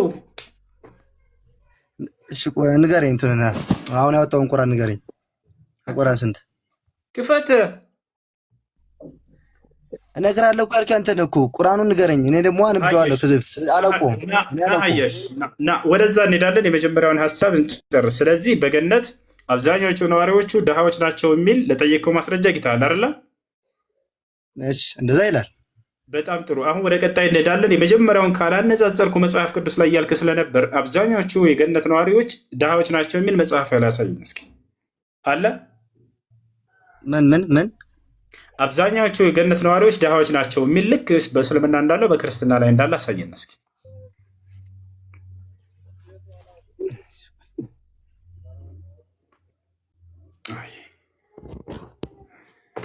ሊያሳየን ነው። እሺ ያንን ሐዲሱን ላብራራላችሁ። ከታች ምን ይላሉ? ሴቶች ጠየቁ። ወጠላዕቱ ፊ አናር ወደ እሳት ብዬ ተመለከትኩኝ ያለው ነብዩ ሰለላሁ ዐለይሂ ወሰለም። ፈረአይቱ አክሰረ አህሊሃ አልአግኒያ አብዛኞቹ የእሳት ነዋሪዎች ባለጸጎችና ወኒሳ ሴቶች እንደሆኑ ተመለከትኩኝ አሉ። አሁን እዚህ ቦታ ላይ ባለጸጋ ሲባል ባለጸጋ ሲሆን የሰው ልጅ እንደምታውቁት ሁሉ ነገር ስለሚመቻችለት ኃጢአትን ስለሚያበዛ ነው። ስለዚህ ባለጸጋ የሆነ ሁሉ እሳት ነው እያሉ ሳይሆን በጸጋው ምክንያት ኃጢአትን የሚያበዛን አካል የሚመለከት ነው። ምክንያቱም አቡበክር ስዲቅ ባለጸጋ ነው፣ ነገር ግን የገነት እንደሆነ ተመስክሮለታል። ዑስማን ብኑ ዓፋን ባለጸጋ ነው፣ የገነት እንደሆነ ተመስክሮለታል። ዑስማን ብኑ ዓፋን ማን ነው? አብድራህማን ብኑ ዐውፍ ባለጸጋ ነው፣ የገነት እንደሆነ ተመስክሮለታል። አንዴ ስልክ እየጠራ ነበር ሄደ። ሴቶች ሲባል ጊዜ ሴቶች እዚህ ጋር ቆሙ። በነብዩ ሰለላሁ ዐለይሂ ወሰለም ዘመን ይሄን ሐዲስ አስቆሟቸውና ነብዩ ሰለላሁ ዐለይሂ ወሰለም ጠየቋቸው። ለምን እኛ ልንበዛ ቻልን አንተ የአላህ መልክተኛ ብለው ጠየቁ። በዚያ ዘመን ሴቶች ገብታቸዋል። ለምን አሉ። አሁን እዚህ ጋር እነሱ ክርስቲያኖች ያሰቡት እዚህ ጋር በሴትነታቸው መስሏቸዋል። ነብዩ ሰለላሁ ዐለይሂ ወሰለም በዚህ ጊዜ ሴት ስለሆናቸው ቢሏቸው ኖሮ አዎ ክርስቲያኖች የሚፈልጉትን አገኙ። ሴት በሴትነቷ ምክንያት እሳት ገባች በእስልምና ለሚሉት ማስረጃ ያገኛሉ። ያም ቢሆን ግን ክርስትና ትክክል አያደርገው። አሁን ወደ ሐዲሱ እንመለስ።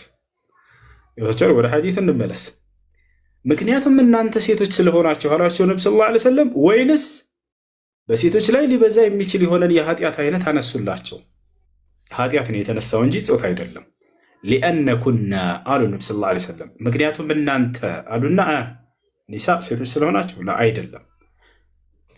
ተክፉርነ ልዓሺር ወትክፍርነ ላዕና ሁለት እርግማኖችን ጠቀሱ። እነርሱም ምንድናቸው? እርግማንን ስለምታበዙ አሉ። ልክ እንዲሁ ደግሞ የባላችሁን ውለታ ስለምትክዱ አሉ። አያችሁ። ስለዚህ አሁንም ከሴቶችም ራሱ አጠቃላይ ሴቶችን ሳይሆን ከሴቶች ይህ ሁለት ኃጢአት የሚበዛባቸው የሴቶች አይነቶች እንደሆኑ ተናገሩ። ምክንያቱም እናንተ እርግማንን ስለምታበዙ አሉ። ያለምንም ምክንያት የሚራገሙ ሴቶችን አይታችሁ ታውቃላችሁ? እነዚያን ለመገሰጽ ነው ነቢ ሰለላሁ ዐለይሂ ወሰለም እየተናገሩ ያሉት። አፈር ብላ አቦ ብለው ይረግሙናል። አቡ አፈርሃ አላህ አፈር ያስብላህ፣ አቡ አላህ ድፍት ያድርገህ። የሚራገሙ የሴቶች አይነቶችን አስመልክቶ መራገማቸውን ካቆሙ እነሱን አይመለከትም ማለት ነው ሐዲሱ። ገብታችኋል አይደለ? ይህ ነው። ሁለተኛስ ወተክፉርነ ልዓሺር የባላችሁን ውለታ ስለምትክዱ አሉ። የባላችሁን ውለታ ስለምትክዱ። አሁንም እንዲሁ የሴቶችን አይነት ሁሉ ሳይሆን የሚመለከተው ባሏ ለዘመናት ውለታ ሲውልላት ቆይቶ በሌላ ሐዲስ ላይ ሲያብራሩት ለብዙ ጊዜያት አብሮ መልካም ሲውልላት ቆይቶ በአንዲት ችግር ብቻ ምን አድርገልህ ታውቃለህ ብላ የምትክድ ሽምጥጥ አድርጋ የምትል መጥፎ ሴት አለች አይደለ? ያችን አስመልክቶ የተነገረ ሐዲስ ነው። ገብታችኋል አይደል? ስለዚህ ይህ ነው ታዲያ። ስለዚህ አሁን ከዚህ ምን ተረዳችሁ? አንደኛ በሴትነታቸው እንዳልሆነ ሙሉ ሐዲስን ስታነቡ ጊዜ ታገኙታላችሁ። ምክንያቱም ሴቶች ስለሆናቸው ነው የበዛችሁት ቢሏቸው ትክክል፣ በቃ ይሄ በሴትነታቸው ነው። ነገር ግን እንደዛ አይደለም፣ ኃጢአትን ጠቀሱ። ስለዚህ በኃጢአት ምክንያት የመጣ የሆነ ሐዲስ ነው። ስለዚህ ከዚህ ከሐዲስ እንዲቆጠቡ ነው ነቢ ሰለላሁ ዐለይሂ ወሰለም ተሰደቅነ ያ ማዕሸረ ኒሳ አሉ። እናንተ የሴቶች ስብስቦች ሆይ ምጽዋትን አብዙ ብለው ነው እንዳውም ሐዲስን የሚጀምሩት። ፈኢኒ ረአይቱኩነ አክተረ አህሊ ናር አሉ። ቁልና ሊመ ዛሊከ ያ ረሱለላህ ቃል ሊአነኩነ ተክፉርነ ልዓሽር ወተክፊርነ ላዕና ያሉ። ስለዚህ በሁለቱ ምክንያት ነው። ገብታችኋል? ይህ ነው። ስለዚህ ወንዶችስ እነዚህን ቢያደርጉ እነሱን አይመለከትም ማለት ነው? ይመለከታል። ከወንድም ተራጋሚ የሆነና የሚስቱን ውለታ የሚክድ ከሆነ እነርሱንም እሳት ይመለከታቸዋል። ምክንያቱም ኃጢአት ነው የተጠቀሰው። ኃጢአት ደግሞ የሴት ልጅ ግብር ብቻ አይደለም፣ የወንድም ልጅ ነው። ነገር ግን ለምን ታዲያ ሴቶች ብሎ ሐዲሱ መጣ? ምክንያቱም በዚህ ሐዲስ ላይ በጣም የሚበዛው በዚህ ወንጀል ላይ በጣም የሚበዛው ሴቶች ላይ ስለሆነ ነው። አይታችሁ ከሆነ የባሏን ውለታ ብዙ ጊዜ አብሮ ውሎላት ሲያበቃ የሆነ ጊዜ ላይ ሲጣሉ ሽምጥጥ አድርጋ የመካድ ባህሪ አላት አብዛኛዋ ሴት ማለት ነው። እነዚያን አስመልክቶ የመጣ ነው። ያን ስንል ጊዜ ግን ውለታውን የምታመሰግን የለችም እያለን አይደለም። ያ ነገር እንዳይሆን ውለታን እንዳትክድ የመጣ የሆነ ሐዲስ ነው። ውለታን መካድ በጣም አስቀያሚ የሆነ ባህሪ ነው። ነቢያችን ሰለላሁ ዐለይሂ ወሰለም ውለታን መልሱ ብለዋል እንጂ ውለታን ካዱ አላሉ። ሐዲስ ላይ ሲናገሩ ምን አሉ? ስለ ውለታን መመለስ ቃል ነቢ ሰለላሁ ዐለይሂ ወሰለም መን ሰነዐ ኢለይኩም ማዕሩፈን ፈካፊኡ ፈኢን ለም ተጅዱ ማ ቱካፊኡነሁ ፈድዑ ለሁ ቢልኸይር አሉ። መልካም የዋለላችሁን ሰው እናንተም ልክ እንደርሱ መልካም በመዋል ካሱት አሉ። የምትክሱበት መልካም ነገር እንኳን ብታጡ ለዚያ ለሰው ጸልዩለት፣ ዱዓ አድርጉለት አሉ። ያ ሰላም ኢስላም ይሄን ያስተምራሉ። ታዲያ ውለታን የምትሸመጠጥ እንዳትሆን ገሰጿት ነቢ ሰለላሁ ዐለይሂ ወሰለም። በዚህን ካበዛሽ ወደ እሳት ትሄዳላችሁ ተው እያሏቸው የገሰጿቸው ነው። ልክ እናት ልጇን ይሄን ካደረግ ካለቀ አስሬ ነው በርበሬ ማጠነ ይሉናል።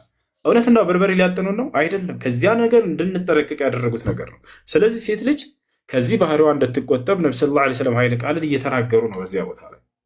ያ ነው ይህ የሚያሳየው ምን ያክል እንደሚሳሱላት እና እንዳውም ምን ያክል ለእርሷ እንደሚጨነቁላት ነው። ይሄን ስታደርጉ ጊዜ ወደ እሳት ትሄዳላችሁ እያሉ እየተናገሩ ወላ ይድሉ ዐላ ሸፍቀቲሂ ዐለይሂ ሰላቱ ወሰላም።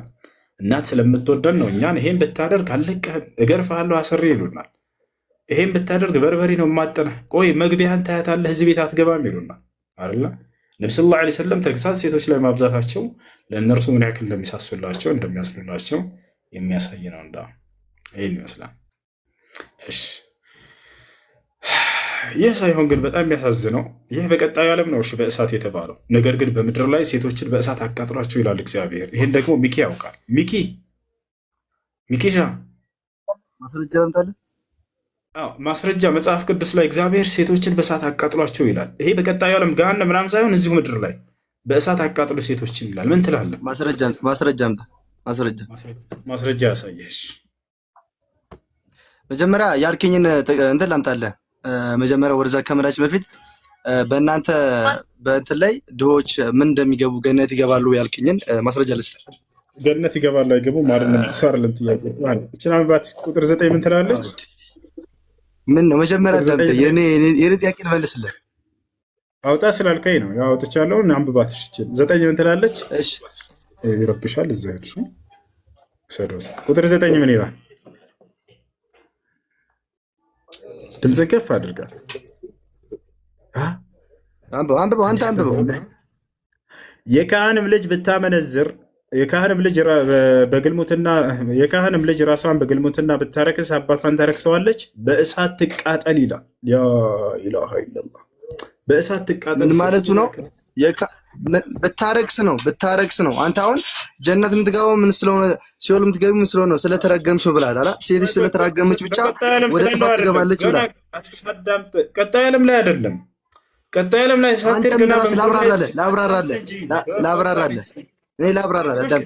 ላብራራለህ እሱ ይሄ ምን ያለው ምንድን ነው የሚለው? ብታመነዝር ወይ ደግሞ ዝሙት ብትሰራ ኃጢአት ብትሰራ ነው እንደዚህ ያለበት ምክንያት። ስለዚህ ምንድነው ብታመነዝርና ዝሙት ብትሰራ በቃ እቺ የምን የሰይጣን እንትን ናት። ያን ተመርኩዞ እንደዛ ያለበት እንጂ ሴት ልጅ ዝም ብላ ወደ ትቃጠል የሚል የለም። እንደውም በእኛ ሴት ልጅ የተከበረች ናት። ትቃጠል እያለ ቃሉ ትቃጠል የሚል የለም ትላለህ እንዴ? ተው እንጂ ያ ትቃጠል አለ። በእሳት ትቃጠል እንዴት ነው? ምን ስራ አደረገች ነው? አባቷን ስላረገች ዘና ዝሙት ምንድነው? ኃጢአት ነው እኮ። ረጋ በልሽ ቀስ ብል። አንደኛ በዝሙቱ ምክንያት አይደለም። የካህንም ልጅ ለአባቷ ክብር ብሎ ነው። አዳምጥ፣ ሰከን ብለህ አዳምጥ እባክህ። ይኸው አስተውለህ አንብበው። ዝሙቱን ስለሰራች ሳይሆን ለአባትየው ክብር ሲል ነው። ገብተዋል? ምን አለ? የካህንም ልጅ ራሷን በግልሙትና ብታረክስ አባቷን ታረክሰዋለች፣ በእሳት ትቃጠል አለ። አባቷን ካህኑን ማለት ነው። የእግዚአብሔር ካህኑን ታረክሰዋለች፣ በእሳት ትቃጠል አለ። እሺ አሁን አንተ ባልከው እንሄድ። በዝሙቱ ምክንያት ነው እንበል። የካህን ልጅ ቢያመነዝር ወንድ ልጅ ይቃጠላል የሚል አንድ ጥቅስ አምጣ። ለምንድን ነው ሴቶችን ብቻ እግዚአብሔር የሚጠላው? አቃጥሏቸው ለምን አለ? ወንድ ልጅ ይቃጠል የሚል ካለ አሳይ፣ መጽሐፍ ቅዱስ ነው። እስኪ መጀመሪያ ክፈተው እስኪ፣ አንዴ ክፈተው እስኪ፣ እንትኑ ላምብብልህ።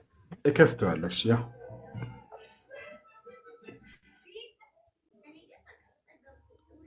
ለምንድን ነው እግዚአብሔር ሴት ልጅን የሚጠላው? ትቃጠል ብሎ ፍርድ እስከ ማውጣት ደረሰ በሴት ልጅ ላይ። ለምን ሴት ልጅን ይሄን ያክል? ስለዚህ ለምንድን ነው ከቀደም ቁርአን ላይ ደግሞ ለምን ሴት ልጅ ባለጸጎችና ሴቶች ወዴት ይገባሉ ያለ? ለምንድን ነው ወንድ ለምን እንደዛ አላለም? አዳምጥ። እኔ ቅድም ሳብራራ ነበር፣ ሰምተሃል እሱን። አሁን ይሄንንም አንተ አብራራ። የቱ ጋር ነው እግዚአብሔር? ይሄንም እንደ ወንድ ወስደው እንደዚያ ውሰደው አይደለም። እኔ በማስረጃ እያነሳው ነው ስናገር የነበረው።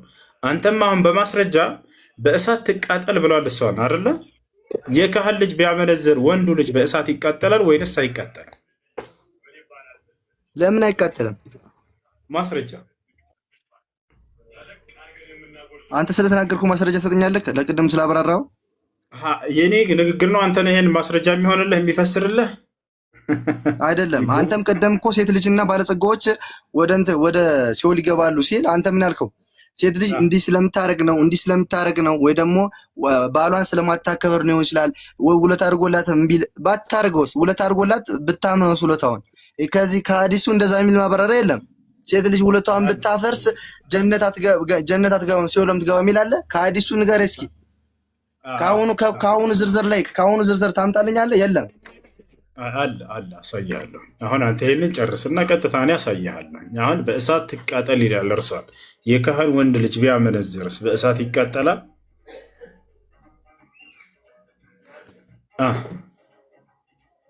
የለም አይደለ? የለህም ማስረጃ። እሺ ሌላ ከዚያው ጋር የማይነጻጸር አብሯት ዝሙት የሰራው ሰው ከካህኒቱ ልጅ ጋር አብሯት የሰራው ሰው ይቃጠላል አይቃጠልም? ይቃጠላል። አብሯት የሰራው ሰው የካህን ልጅ የሚለውን ተውኩት፣ መልስ የለም። ለዚህስ አብሯት ዝሙት የሰራው ሰው ይቃጠላል። ለምን ሴቷን ብቻ ነጥሉ? እግዚአብሔር ለምንድን ነው ሴት ልጅ እንደዚህ ልክ ሲፈልግ እግዚአብሔር ሴቶችን እጃቸውን ቁረጧቸው ይላል። እጃቸውን ቁረጧቸው። ወንድ ልጅ ላይ ግን አላለም። እግዚአብሔር እንዳነገራቸው ሴት ልጅ እጇ እንዲቆረጥ ሕግ አውጥቶባታል። ምን አለ መሰላችሁ እግዚአብሔር አንድ ወንድና አንድ ሴት ቢጣሉ አለ ሚኪ ለባሏ አግዛ ብልትን ከያዘች አለ እግዚአብሔር እጇን ቁረጧት። ለባሏ አግዛ ሆና ይቅርታ ቃሉ መጽሐፍ ነው የሚለው። መጽሐፍ ቅዱስ ላይ ምን አለ እግዚአብሔር?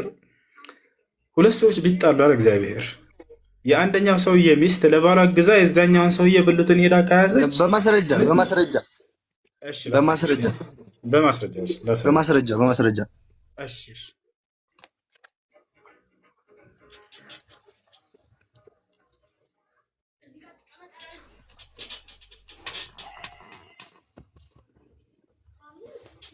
ያው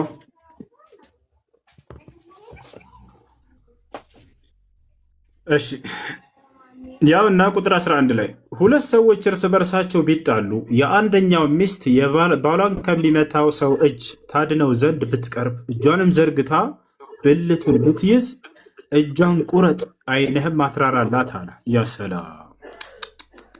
ሁለት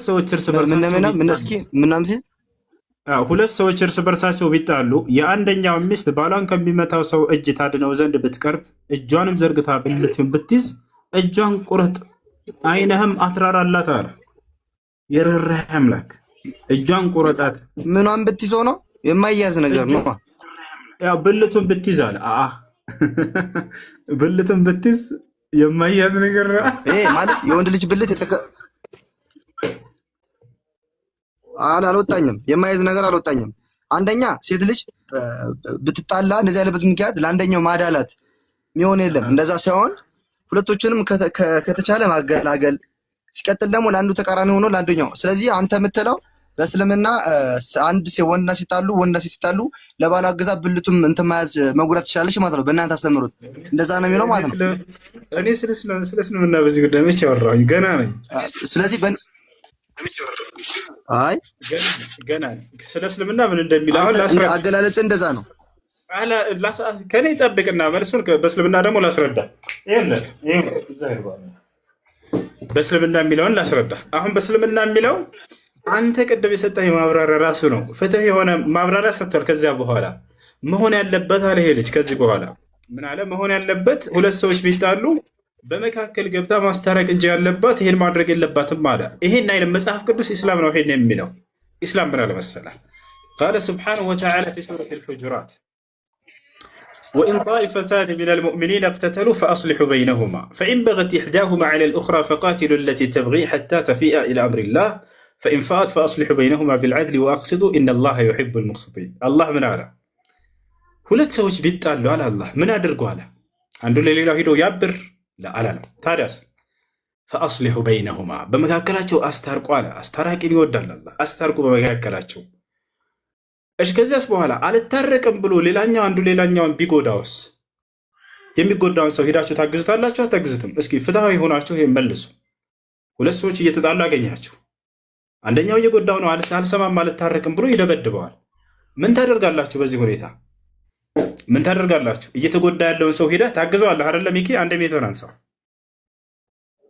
ሚኪ ሁለት ሰዎች እየተጣሉ ብታገኝ መጀመሪያ ሄደህ በመካከላቸው ተው ብለህ ለመገላገልና ለማስታረቅ ትሞክራለህ አይደለ? ለማስታረቅ ትሞክራለህ፣ ለመገላገልና ነገሩን ለማብረድ ለማስታረቅ ትሞክራለህ አይደል? ለማስታረቅ ሞክራለሁ፣ ለመገላገል። ያንን ቢ ብሎ አንደኛው አልሰማህም ብሎ አንደኛው መታረቅ ፈለገ፣ ሌላኛው ደግሞ አልሰማህም ብሎ ያንኛውን እየጎዳው ብታገኝ ምን ትላለህ? የሚጎዳውን ሰው ታግዘዋለህ አይደለ? አቅሙ ካለህ ያን የሚጎዳውን ሰው ታግዘዋለህ አይደል? ወይንስ እስኪገለው ድረስ ቆም ብለህ እስኪገለው ድረስ እንደ ፊልም ታያለህ? ወይንስ ታግዘዋለህ? እኔ እንደ ራሴ አስተሳሰብ በጣም የሚያስቸግረውን ልጅ ነው ይጀመር የምንፈልገው። የሚያስቸግረውን ልጅ ጎቶ መውሰድ ነው ሀሳቤ የሚመጣልኝ። መጉዳት ግን አልችልም። መጉዳት አልችልም። ቁርአን ይሄን ያለው። ስለዚህ ሴት ልጅ ደግሞ ቁርአን ይሄን ያለው አሁን የሚጎዳውን ሰው አግዙት አለ። ያን የሚጎዳውን ሰው ሄዳችሁ እርሱን ተከላከሉ በቃ።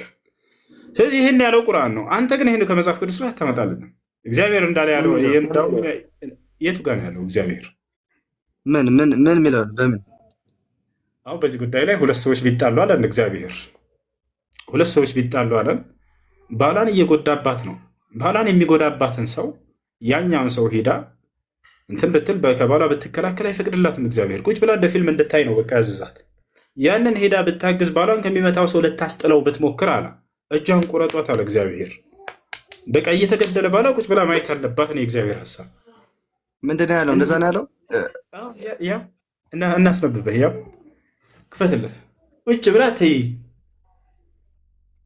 አየህ፣ ሁለት ሰዎች እርስ በርሳቸው ቢጣሉ አለ እግዚአብሔር የአንደኛው ሚስት ባሏን ከሚመታው ሰው እጅ ታድነው ዘንድ አይፈቅድላትም ልታድን መሄድ ብትቀርብ አለ። ከዛስ እጇን ቁረጣት። ምን እንደሚለው መጀመሪያ አንብበዋል። ብልትን የምትይዘው ለምንድን ነው? ባሏን ለማዳን እየተጎዳ ነውና። መገላገል የሚቻል ነገር አለ። መገላገል የሚባል ነገር አለ። ብትይዘው ነው ያለ። ወይ ደግሞ አደላች ነው እኮ ይህ ማለት ለባሏ አደላች ነው። ይህ ፍቺን ግን ለባሏ ማድላት የለባትም። ወይ ደግሞ ስለ ማድላት አይደለም። አንተ ቆም ብለህ አስብ እንጂ ባሏን ከሚመታው ሰው ልታድነው አለ እኮ። እየተመታ እኮ ነው፣ ባሏ እየተጠቃ ነው። ቅድም ምን እንዳል ቅድም አንድ ሰው እየጣለ ብታገኘው መገላገል ነው አይደለ?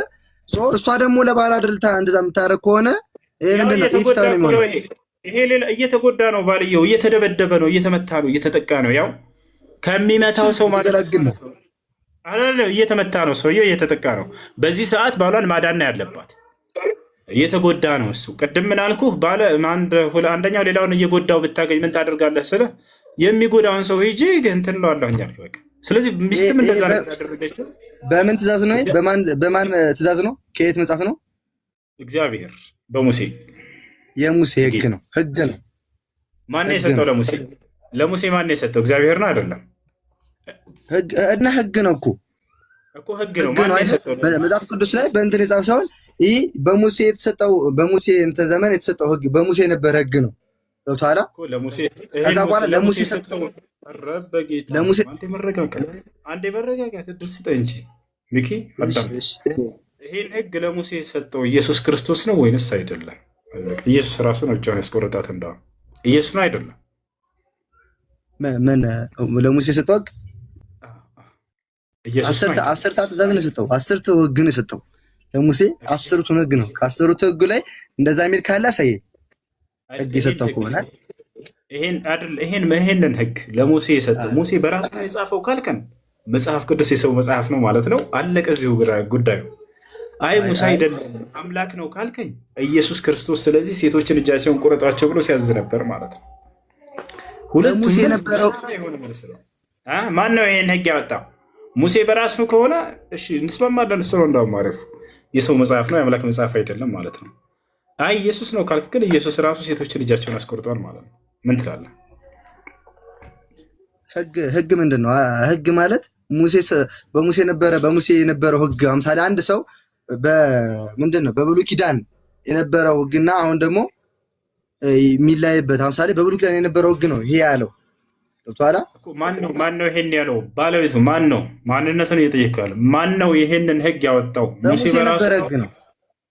በሙሴ የነበረ ነው። እሱ እኮ ተስማማው። ማን ነው ያወጣው? ሙሴ በራሱ ነው ይሄን ህግ ሲጽፍ የነበረው ይሄን መጽሐፍ ወይንስ እግዚአብሔር ነው ሲናገር የነበረው? ኢየሱስ እንደናንተ ማለት በል አሚክ። ሁለቱም መልስ መራራ ነው። ሁለቱም መጽሐፍ ቅዱስን በቃ ክርስትናን ውድምድም የሚያደርግ መልስ ነው። መልሰው ወይ ኢየሱስ ነው ወይ ሙሴ ነው። ከሁለት አንዳቸው ናቸው። ሙሴ ነው ካልከን አምላክ አይደለም ይሄን ቃል የተናገረው ካልከን፣ ስለዚህ መጽሐፍ ቅዱስ የሰው ንግግር ነው የአምላክ ቃል አይደለም የሚለውን አመንክ ማለት ነው። እዚሁ ሀበላ ክርስትና የሰው ሀሳብ ነው። አይ ሙሴ አይደለም ራሱ አምላካችን ነው ካልክ ኢየሱስ ክርስቶስ ስለዚህ ገዳይ ነበር፣ ሴቶችን ቆራርጣቸው እጃቸውን ቆረጧቸው እያለ ሲያዝ ነበር ማለት ነው። የፍቅር አምላክ ነው ምናምን የምትለው ውሃ በላው ማለት ነው። ሚኪሻ በል ሚኪነት ሚካለም ሚኮ የጌታ ሰው ሚኮ አላህ ልሙስተዓን ወላሁ ልሙስተዓን ዐላ ማ ተሲፉን።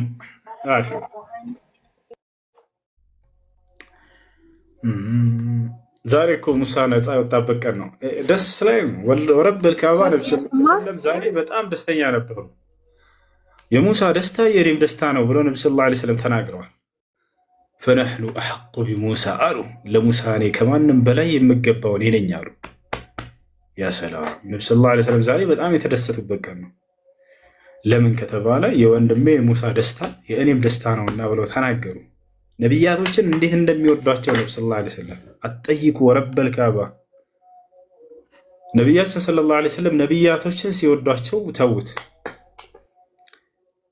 ከዕለታት አንድ ቀን ቁጭ ብለው እያስተማሩ እያለ ህዝብን እያስተማሩ አስቡት። ያ ሁሉ ትውልድ ቁጭ ብለው ሐዲትን ከእርሳቸው እየተማረ የሆነ ሰው መጣና ያ ኸይረ ናስ አላቸው። አንተ የሰው ሁሉ መልካም አላቸው። ነቢያቶች እንዲረሱ አልፈለጉምና ምን አሉ? ላ ኸይረ ኢላ ኢብራሂም ብለው መለሱለት። ሰውየው እንደ ኢብራሂም ያለ መልካም የለም አንተ አሉት። ያ ሰላም ነቢያችን ሰለላሁ ዐለይሂ ወሰለም ከኢብራሂም በላይ ናቸው ደረጃቸው። ነገር ግን ነቢያቶች እንዲረሱና ሁሉ እርሳቸው ብቻ እንዲወሱ አይፈልጉም ነበር። በትምህርታቸው መካከል ሁሉ ነቢያቶችን ከፍ አድርገው ያነሱ ነበር። ረሒመ ላሁ አኺ ሙሳ ይላሉ። ወንድሜን ሙሳን አላህ ይዘንለት። ለው ኩንቱ መካነሁ ይላሉ። በጣም ታግሰው ነበር እስራኤላውያኖች ተፈታትነውት ሙሳን። ወንድሜን ሙሳን አላህ ይዘንለት፣ በጣም ታግሷል እያሉ ይመሰክሩለታል። ያኔ ከፍ ያደርጉታል በህዝቦቻቸው መካከል። ነቢዩላህ ዒሳንስ ምን አሉት? ፈአቁሉ ከማ ቃለ ልዓብዱ ሳዲቅ ይሉ ነበር። ዓብዱ ሷሊሕ ጻድቁ የአላህ አገልጋይ እንዳለ እኔም እላለሁ ይሉ ነበር። ጻድቁ ብለው ነው የተናገሩት። ጻድቁ ብለው የተናገሩት እርሱን ብቻ ነው። ሁሉም ነቢዩ ጻድቅ ናቸው፣ ግን እርሱን ጻድቁ እያሉ ለየት አድርገው ያነሱታል። በጣም ይወዱታል፣ በጣም ያከብሩታል። አነ አውለ ናሲ ቢዒሳ ብን መርየም ይላሉ። ለማርያም ልጅ ለዒሳ ከማንም በላይ የምቀርበውና የምወደው እኔ ነኝ ይላሉ። ጻድቁ ያሉበትን ላሳያችሁ፣ ላወጣላችሁ። ጻድቁ የአላህ አገልጋይ ፈአቁሉ ከማ ቃለ ልዓብዱ ሳሊሕ ከማ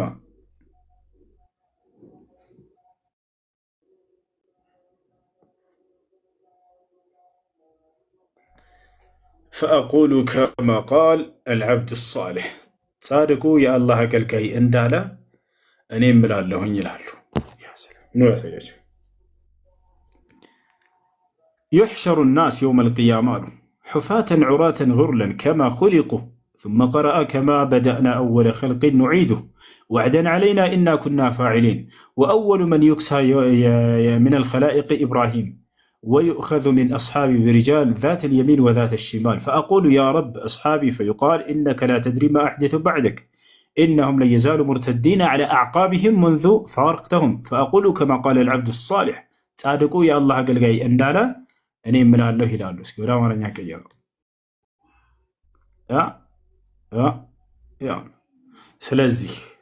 ስለዚህ ጻድቁ ባሪያ እንዳለው እኔም እላለሁ ይላሉ።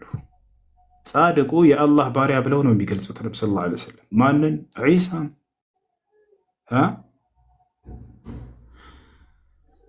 ወሀከዛ ካነ ነቢዩ ሰለላሁ ዐለይሂ ወሰለም የርፈዕ ቢመቃም አልአንቢያ። ልክ እንዲሁ ነብዩ ሰለላሁ ዐለይሂ ወሰለም በየጊዜው ነቢያቶችን ደረጃቸውን ከፍ እያደረጉ ለህዝቦቻቸው ይነግሯቸው ነበር። ለዚያ ነው በውስጣችን ላይ በጣም ክብር ያለን፣ በጣም ውዴታ ያለን። እኛ የምንወዳቸው ነቢይ ነብዩ ሰለላሁ ዐለይሂ ወሰለም ነቢያቶችን እንድንወዳቸው ኮትኩተውናል፣ እንድንወዳቸው አድርገውናል። በጣም ልዩ ክብር አለን። ገባችኋል? ይሄ ነው هذا هو سبب حبنا للأنبياء ለነቢያቶች ያለን ውዴታ ምክንያቱ ይሄ ነው። እርሳቸው ሁሌ ሲያነሷቸው በመልካም ከፍ አድርገው ያነሷቸው ነበር። እሺ ጥያቄ ካለ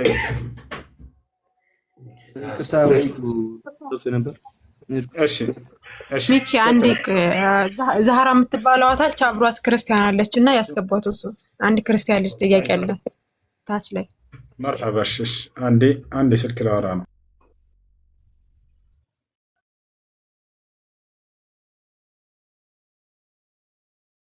ዛህራ አንዳንድ ጻፊ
ሰላም አለይኩም ታዲያ ሰማሻል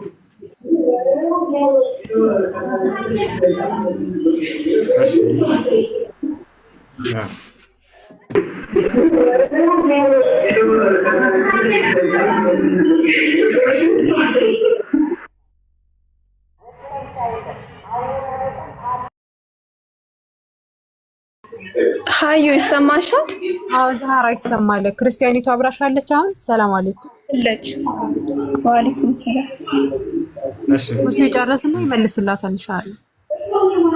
እሺ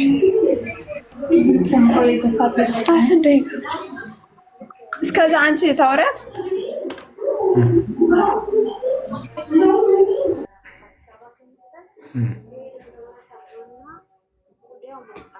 እሺ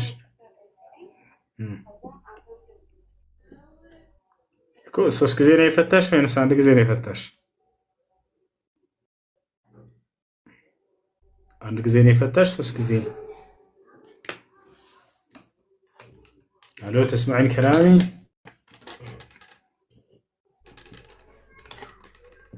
الو يا ما شاء الله كلاي سلام እንዴት ነህ? ተናንሳ ሰላም አለይኩም ኡስታዝ፣ እኔ አንዴ ቸኩያለሁ። ልጅቱ ልተር ነውና ጥያቄዋ ይመለስላት። ሙስሊም ነበርኩ ወደ ሂጃለሁ ብላለች። አንተ እሱ ጠይቀኝ ያለች፣ እኔ ለምን ወደ እሱ እንደሄድኩ አለች። እሺ አንድ ሚዩት ናቸው እና ከሚጮህ ቦታ ራቅ በሉ። ታውራ አለች። አዎ ልጅቱ ሰላም እንዴት ነሽ? ሰላም እግዚአብሔር ይመስገን። ሙስሊም ነበርሽ ከዚህ በፊት? አዎ ነበር። አርካኑ ሱራ ስንት ነች? ታጋ አርካኑ ሱራ ስንት ናት? እኔ ስለ እስልምና ምንም ነገር ሳላቅ ነው ወደ ክርስትና የሄድኩ ነው ያለች። ግን ራሷ ልጅ ተናገረች። አንቺ ነሽ ከእስልምና የወጣሽው ወይንስ ሌላኛዋ ነች? እኔ ነኝ። እኔ ኦኬ። እስልምና ምንም ሳታውቂ ነው ከእስልምና የወጣሽው? እስልምና አምስት አውቃለሁ። አርካኑ ሰላት ነው የሚባለው። አምስት አውቃለሁ። ሲሰግድም ነበር። ሙስሊም ነበር። አርካኑ ሰላት አምስት አይደለም። ተይው እሺ። ከእስልምና እንድትወጪ ያደረገች ነገር ምንድን ነው? ዝም ብዬ ነው በራሴ ፈቃደኝነት ፈልጌ፣ ያለምንም ምክንያት ማለት ነው። ከእስልምና ላይ ችግር አግኝተሽ አይደለም አይደል? አዎ ፈልጌ በራሴ ፈቃደኝነት። እሺ ጥያቄሽ ምንድነው ታዲያ? ክርስትና ላይ ኢየሱስ ክርስቶስን ለማምለክ ነው የሄድሽው? ከነቢያቶች መካከል አንድ ነብይ እንደሆነ መጽሐፍ ቅዱስም ላይ አለ። ነብይ ማምለክ ደስ ብሎሽ ነው የሄድሽው ወይንስ ምንድነው? ነብይ እንደሆነ አላውቅም፣ ጌታ መሆኑን ነው የማውቀው። ነብይ እንደሆነ ላሳየሽ። መጽሐፍ ቅዱስ ላይ በዘመኑ ያሉ ሰዎች ሁሉ ነብይ ነው ብለው ነበር የሚያምኑት። ላሳየሽ።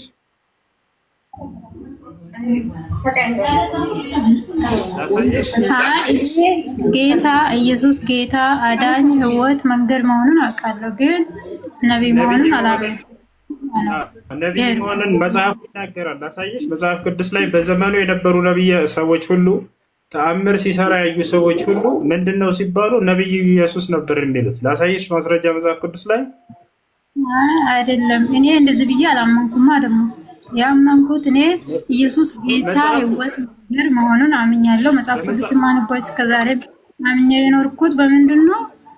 በእንደዚህ አይነት መንገድ ነው። መጽሐፍ ቅዱስ ላይ አታምኝበትም። መጽሐፍ ቅዱስን ነብይ እንደሆነ ላሳይሽ እያልኩሽ ነው። አያላምንበትም እሱን ካልሽ ነብይነቱን ችግር የለም ልለፈው። ነብይ ነው ኢየሱስ ክርስቶስ ነብይ ነው የሚልበት ቦታ የለም አለ። ላሳይሽ። ነብይ ኢየሱስ የሚል ላሳይሽ። ነብዩ ኢየሱስ ነበር ህዝቦች ሁሉ የሚሉት ላሳይሽ።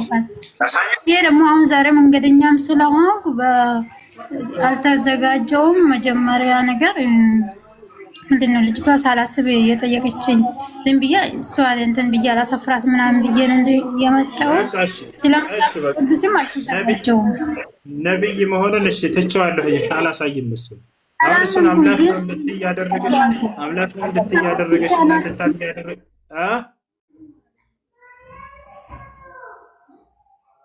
ሄሎ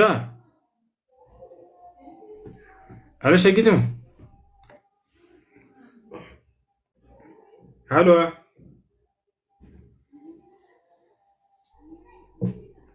ሄሎ አለይኩም ሰላም።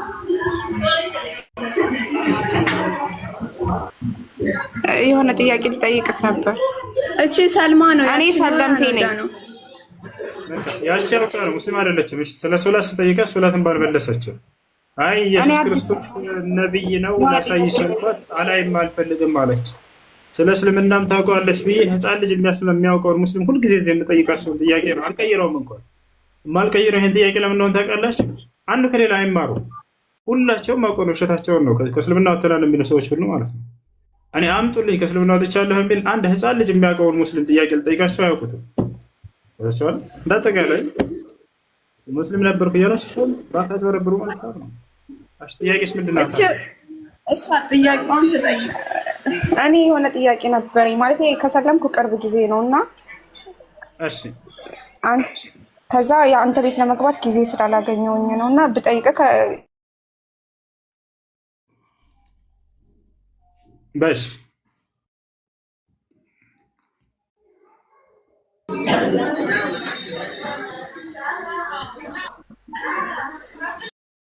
ጥያቄያችሁ አንድ ሰው በያዝ ይችላል አይችልም? ሲሰልም አንድ ሰው በስልክ ሻሃዳ መቀበል ይችላል አይችልም?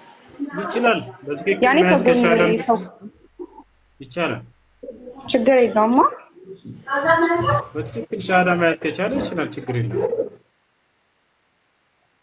እሺ አመሰግናለሁ። ይሄን ለማወቅ ነበር። እኔ በስልክ ነበር ሻሃዳ የተቀበልኩት የክርስቲያን ቤተሰብ ስለነበርኩ ማለት ነው።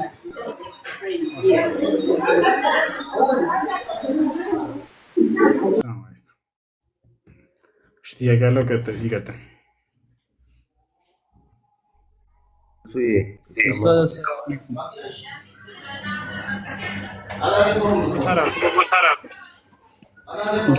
ቅርታ ከሚጮህ ቦታ አድርጋችሁ ግቡ። የሸዋ ጥያቄ አለ? ጥያቄ ሳይሆን ቅድም ልጁ ጋር ስታወራ ወንዶችን እግዚአብሔር ምንም አይልም በጥፋታቸው፣ ሴቶችን ግን ያው የተለየ ተጽዕኖ ያደርግባቸዋል የሚለውን ሀሳብ ስላልተስማማውበት ነው። እሺ በተነሳው ሀሳብ ላይ በዚያ ላይ ቀጥልሽ። እግዚአብሔር ሴቶችን ይቃጠሩ ብሎ ትእዛዝ እንዳወጣ በወንዶች ላይ ደግሞ ይቃጠሩ የሚል ትእዛዝ አውጥቶ ከሆነ አሳይ፣ ችግር የለም። ምንድነው ኃጢአት የሰራ ሰው ሁሉ ወንድም ይሁን ሴት ኢቭን ወንድ ራሱ አሁን የሰራ ሰው ሁሉ ወንድም ይሁን ሴት ሞት የድንጋይ ውግረት ሞት እንዳለበትና ይህ ሕግ እንደሚፈጸምበት ያሳያል። ማለት ሴት ላይ ያደላ ብቻ ሳይሆን እግዚአብሔር ወንድም በተመሳሳይ ጥፋት ሲገኝ ለምሳሌ ዝሙት ሲያደርግ በድንጋይ እንደሚወገር ያደረገችውም ሴት እሱም አድራጊውም ወንዱም በሞት እንደሚቀጡ ያሳያል። አንድ ቦታ ላይ ደግሞ ሴቲቱ ያላገባች ወይ ያልታጨች ከሆነች የብር ካሳና የማግባት ቅጣት አለበት፣ ማግባት አለበት። የሸዋ አንዴ ዝሙት የሰራ ሰው በወንዱም በሴቱም ላይ ሕጉ ይፈጸማል፣ ሁለቱም ተወግረው ይገደላሉ ነው ያልከው? አዎ በጣም ጥሩ። አንዴ ትልቁ ላይ ሆን ማን ሁድሁድ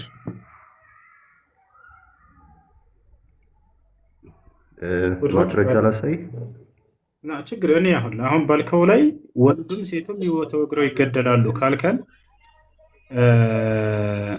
ኦሪት ዘዳግም ምዕራፍ 22 ቁጥር 28 ናታ። ኦሪት ዘዳግም ምዕራፍ 22 ቁጥር 28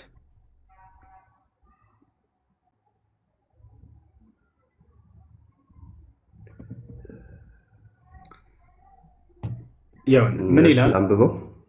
ማናቸውም ሰው ድንግልና ያላትን ያልታጨችን ልጃገረድ ቢያገኝ ወስዶም ቢደርስባት ቢያገኙትም አለ። አሁን ምንድነው የምንጠብቀው ፍርድ? ተወግረው ይገደሉ የሚል ነው አይደለ? እሷ እሺ ሳለ ፍላጎቷ ስለሆነ፣ ሰውየው ግን ፈልጎ ነው ያን ነገር ያደረገባትና የደረሰባት።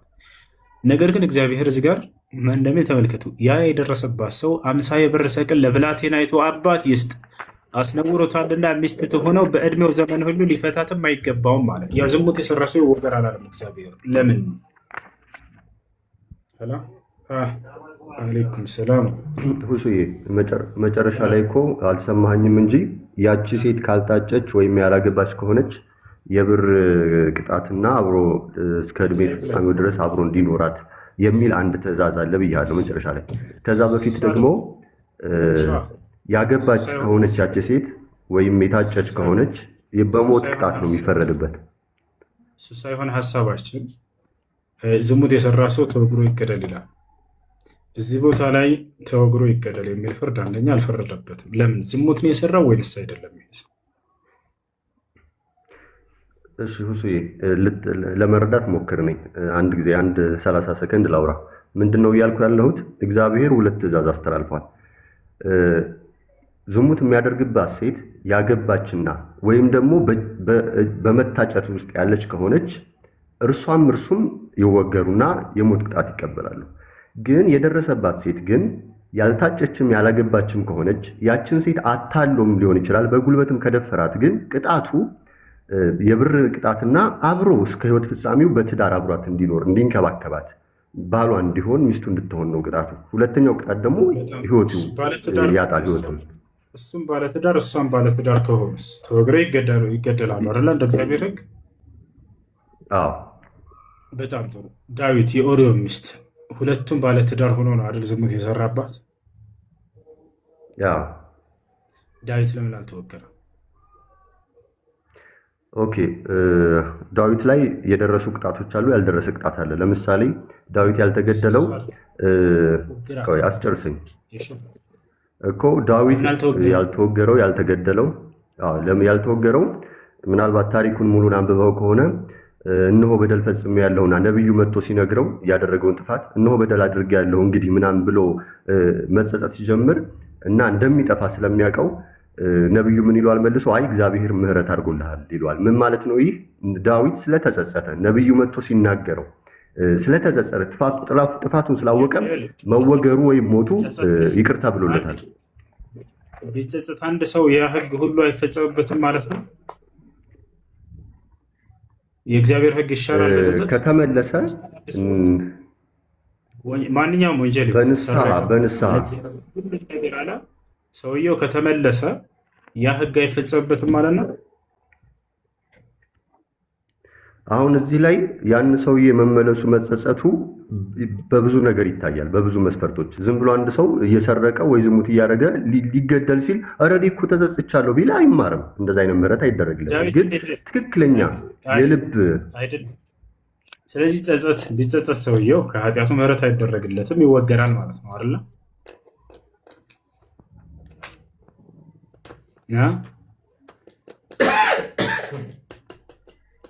እሱዬ ሀሳቤን እያስጨረስከኝ አይደለም። እስቲ አውራ ልስማህ። እኔ ችግር የለውም መስማቱ ይሻላል። ልስማህ፣ አውራ። ምንም ማውራት አይጠበቅብኝም። ጠየቅኩህ። ንስሐ ካደረገ አንድ ሰው ከኃጢአቱ ያ ፍርድ ይቀራል ማለት ነው በእርሱ ላይ። አሁን እዚህ ላይ ምን ማየት አለብህ መሰለህ? አንድ ሰው ከልቡ አሁን ለምሳሌ እኔ ሰርቄ የሆነ ነገር ሊደረግብኝ ሲል የሚደረግብኝ ነገር ፈርቼ በቃ ንስሐ ገብቻለሁ ብል እሱ አይሆንም፣ ይፈረድብኛል። ግን የእውነት እግዚአብሔር የሚያየው የልብን ንጽህና ይቅርታ መጸጸት ካረኩኝ ግን እግዚአብሔር የእውነት ምህረት አድርጎ የትኛውንም ቅጣት ያስቀራል። ልክ ዳዊት ላይ እንዳየነው ማለት ነው። አሁን ለተናገርከው ይሄን መስፈርት የተናገረበትን እግዚአብሔር ስጣ። ወንጀል ቢያደርግ ሰውየው ከልቡ ከተጸጸተ ምህረት አድርግለታለሁ፣ ከልቡ ካልሆነ ደግሞ እቀጣዋለሁኝ ያለበትን እስኪ ስታል የቱ ጋር ያገኘው? ይኸው ዳዊት እኮ ለምሳሌ ዳዊት ምናልባት ቃሉን እስከማወጣው ቆይ ይሆናል እንጂ ስለ አንድ ግለሰብ ሳይሆን አሁን ስላስቀመጥከው መርህ ነው እየተናገርኩኝ ያለው። ስለ መርሁ እኮ መርሁን እኮ ነው ያላስቀመጥኩትም። እግዚአብሔር ዳዊት አጠፋ፣ ነብይ ላከለት። ነብዩ የእግዚአብሔርን መርህ የያዘ ነው አይደለ? ምሳሌ እነዚህ ህግጋቶች አታመንዝር፣ አትስረቅ የሚል ህግጋት አሉት አይደል እግዚአብሔር? እሺ ያመነዘረ ደግሞ ይሄ ተወግሮ ይገደል ይላል አይደለ? እንደሱ ካለ በኋላ ነገር ግን እነዚህን ህግጋቶች አስመልክቶ እግዚአብሔር እነዚህ ህግጋቶች ግን ንስሐ ወዲያው ላደረገ ሰው አይፈጸምበትም፣ ከልቡ ላልተጸጸተ። ከልቡ ላልተጸጸተ ግን ፈጽሙበት ብሎ ህግ አውጥቷል ወይ ነው?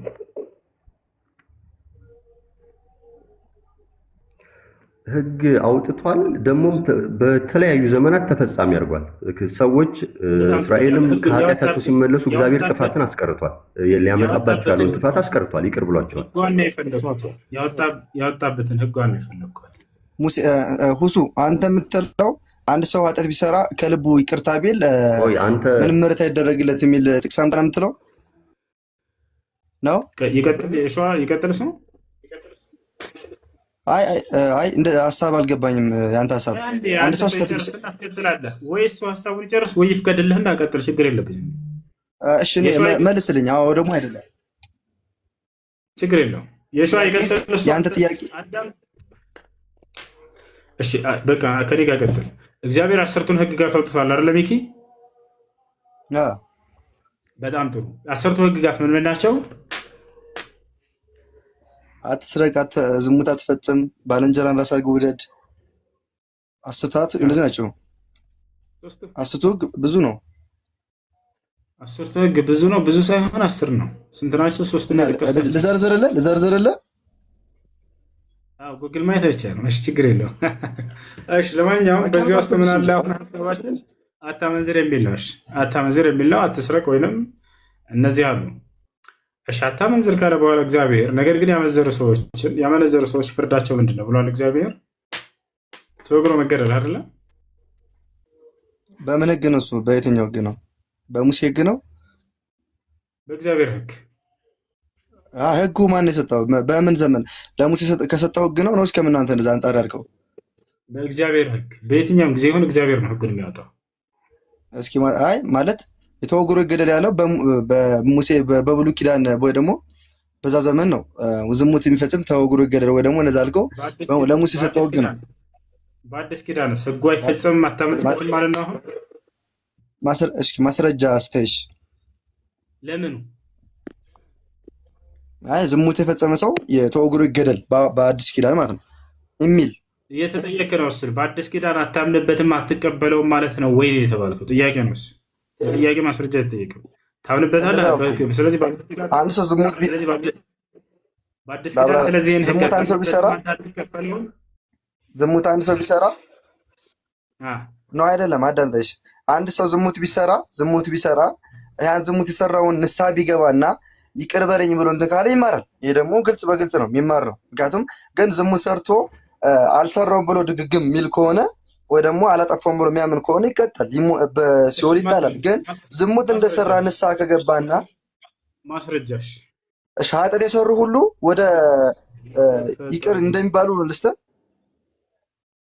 እሱን አይደል የፈለኩት። እነዚህ ህግጋቶች ላይ ተላልፎ ሰውየው ያ ህግ ሊፈጸምበት ሲል ሰውየው ንስሐ ካደረገ ይሄ ህግ እንዳይፈጸምበት ያለበትን እግዚአብሔር እኔም ሰጠ ኃጢአቱን እንትን ቢያደርግ ነው የሰራው። አሁን ዝሙትም ኃጢአት ነው። ዝሙት ስለተባለ እንጂ ዝሙት ኃጢአት ነው አይደል? ስሙ ስለሆነ እንጂ ኃጢአት ነው። ያን ኃጢአት ሰውም ገደለ ምንም እንትን አደረገ ዝሙትም ሰራ ስተት ነው ወይ ደግሞ ኃጢአት ነው። ይህን ኃጢአቱን ደግሞ ይቅር በለኝ ብሎ ንስሐ ከገባና ማረኝ ካለው ይማራል። ይሄ ደግሞ ለማስረጃ ልስጥ። አምላክ ይቅር ባይ መሆኑን ኃጢአት እንደሚምር ልታሳየን ነው። አይ ዝሙት የሰራ ማንም የሚሰራውን ንስሐ ገብቶ ይቅር በለኝ ከተባለ ጉዳይ አልገባሽ። አምላክ ይቅር ባይ ነው የሚለው ሊያሳየን ነው። እኛ ይቅር ባይ መሆኑን እሺ አሳያለሁ። አላህ ገፉር ረሂም ነው። ግን እነዚህን ህግጋቶች ለተላለፈ ሰው ከተገኘ ያንን ህጉ ይፈጸምበታል ወይንስ ህጉ እንዳይፈጸምበት በልቡ ንስሐ ካደረገ ይማራል፣ ከልቡ ንስሐ ካላደረገ ደግሞ አይማርም የሚል ነው። እሱ አይደለም። እሱን አይደለም ይፈልጋል። ዝሙት ከሰራ ነው። ዝሙት ከሰራ ብቻ ነው። ዳዊት ዝሙት ሰርቷል አልሰራም? ነብዩ ዳዊት ሰርቷል። በጣም ጥሩ። ታዲያ ለምን እግዚአብሔር አልቀጣው? ለምን አልተወገደም? ይቅር በለኝ እንደሰራ እኮ አምኗል እኮ ስተቱ እንደሆነ አመነ። ይቅር በለኝ ካለ በኋላ ከይቅርታ በላይ ደግሞ ይቅር በለኝ ብሎ ይቅር አለው እግዚአብሔር። ዳዊት በሰራው ስተት ተጸጽቶ ይቅር በለኝ ብሎ እንትን ብሏል። ስለዚህ አንድ ሰው የሰራውን ስተት ይቅር በለኝ ብሎ ወደ ፈጣሪ ከለመነ ስለዚህ በኋላ እናወራለን። ሚኪ ይቅር በለኝ ብሎ ጠይቆ እግዚአብሔር፣ ስለዚህ እግዚአብሔር ይቅር አለው ወይንስ ቀጣው? የተቀጣም አለ ያልተቀጣም አለ። የተቀጣበትን መንገድ አለ ያልተቀጣበት። ስለዚህ ይቅር በለኝ ብሎ ጠይቆ ይቅር አልተባለም ማለት ነው። ቅድም ምን ብሎ ነበር? ይቅር በለኝ ብሎ የጠየቀ ይቅርታ ይደረግለታል ብለህ ነበር። አሁን ደግሞ ዳዊት ይቅር በለኝ ብሎ ይቅርታ አልተደረገለትም፣ ተቀጥቷል ማለት ነው አይደለ? እዚሁ ለዚሁ ተጋጨ። እንደዛ የለም። የመጀመሪያ ቅጣት ነው እኮ። ከዛ አምኖ ራሱ እኮ ይቅር በለኝ ብሎታል እኮ። ስለዚህ ይቅርታ ጠይቆ ተማረለት። አይ ከልቡ ስለሆነ ይቅር ብሎታል። ፈጣሪ እግዚአብሔር ይቅር ብሏል አለው ነብዩ ማለት ነው። ይቅር ብሏል ብሎታል።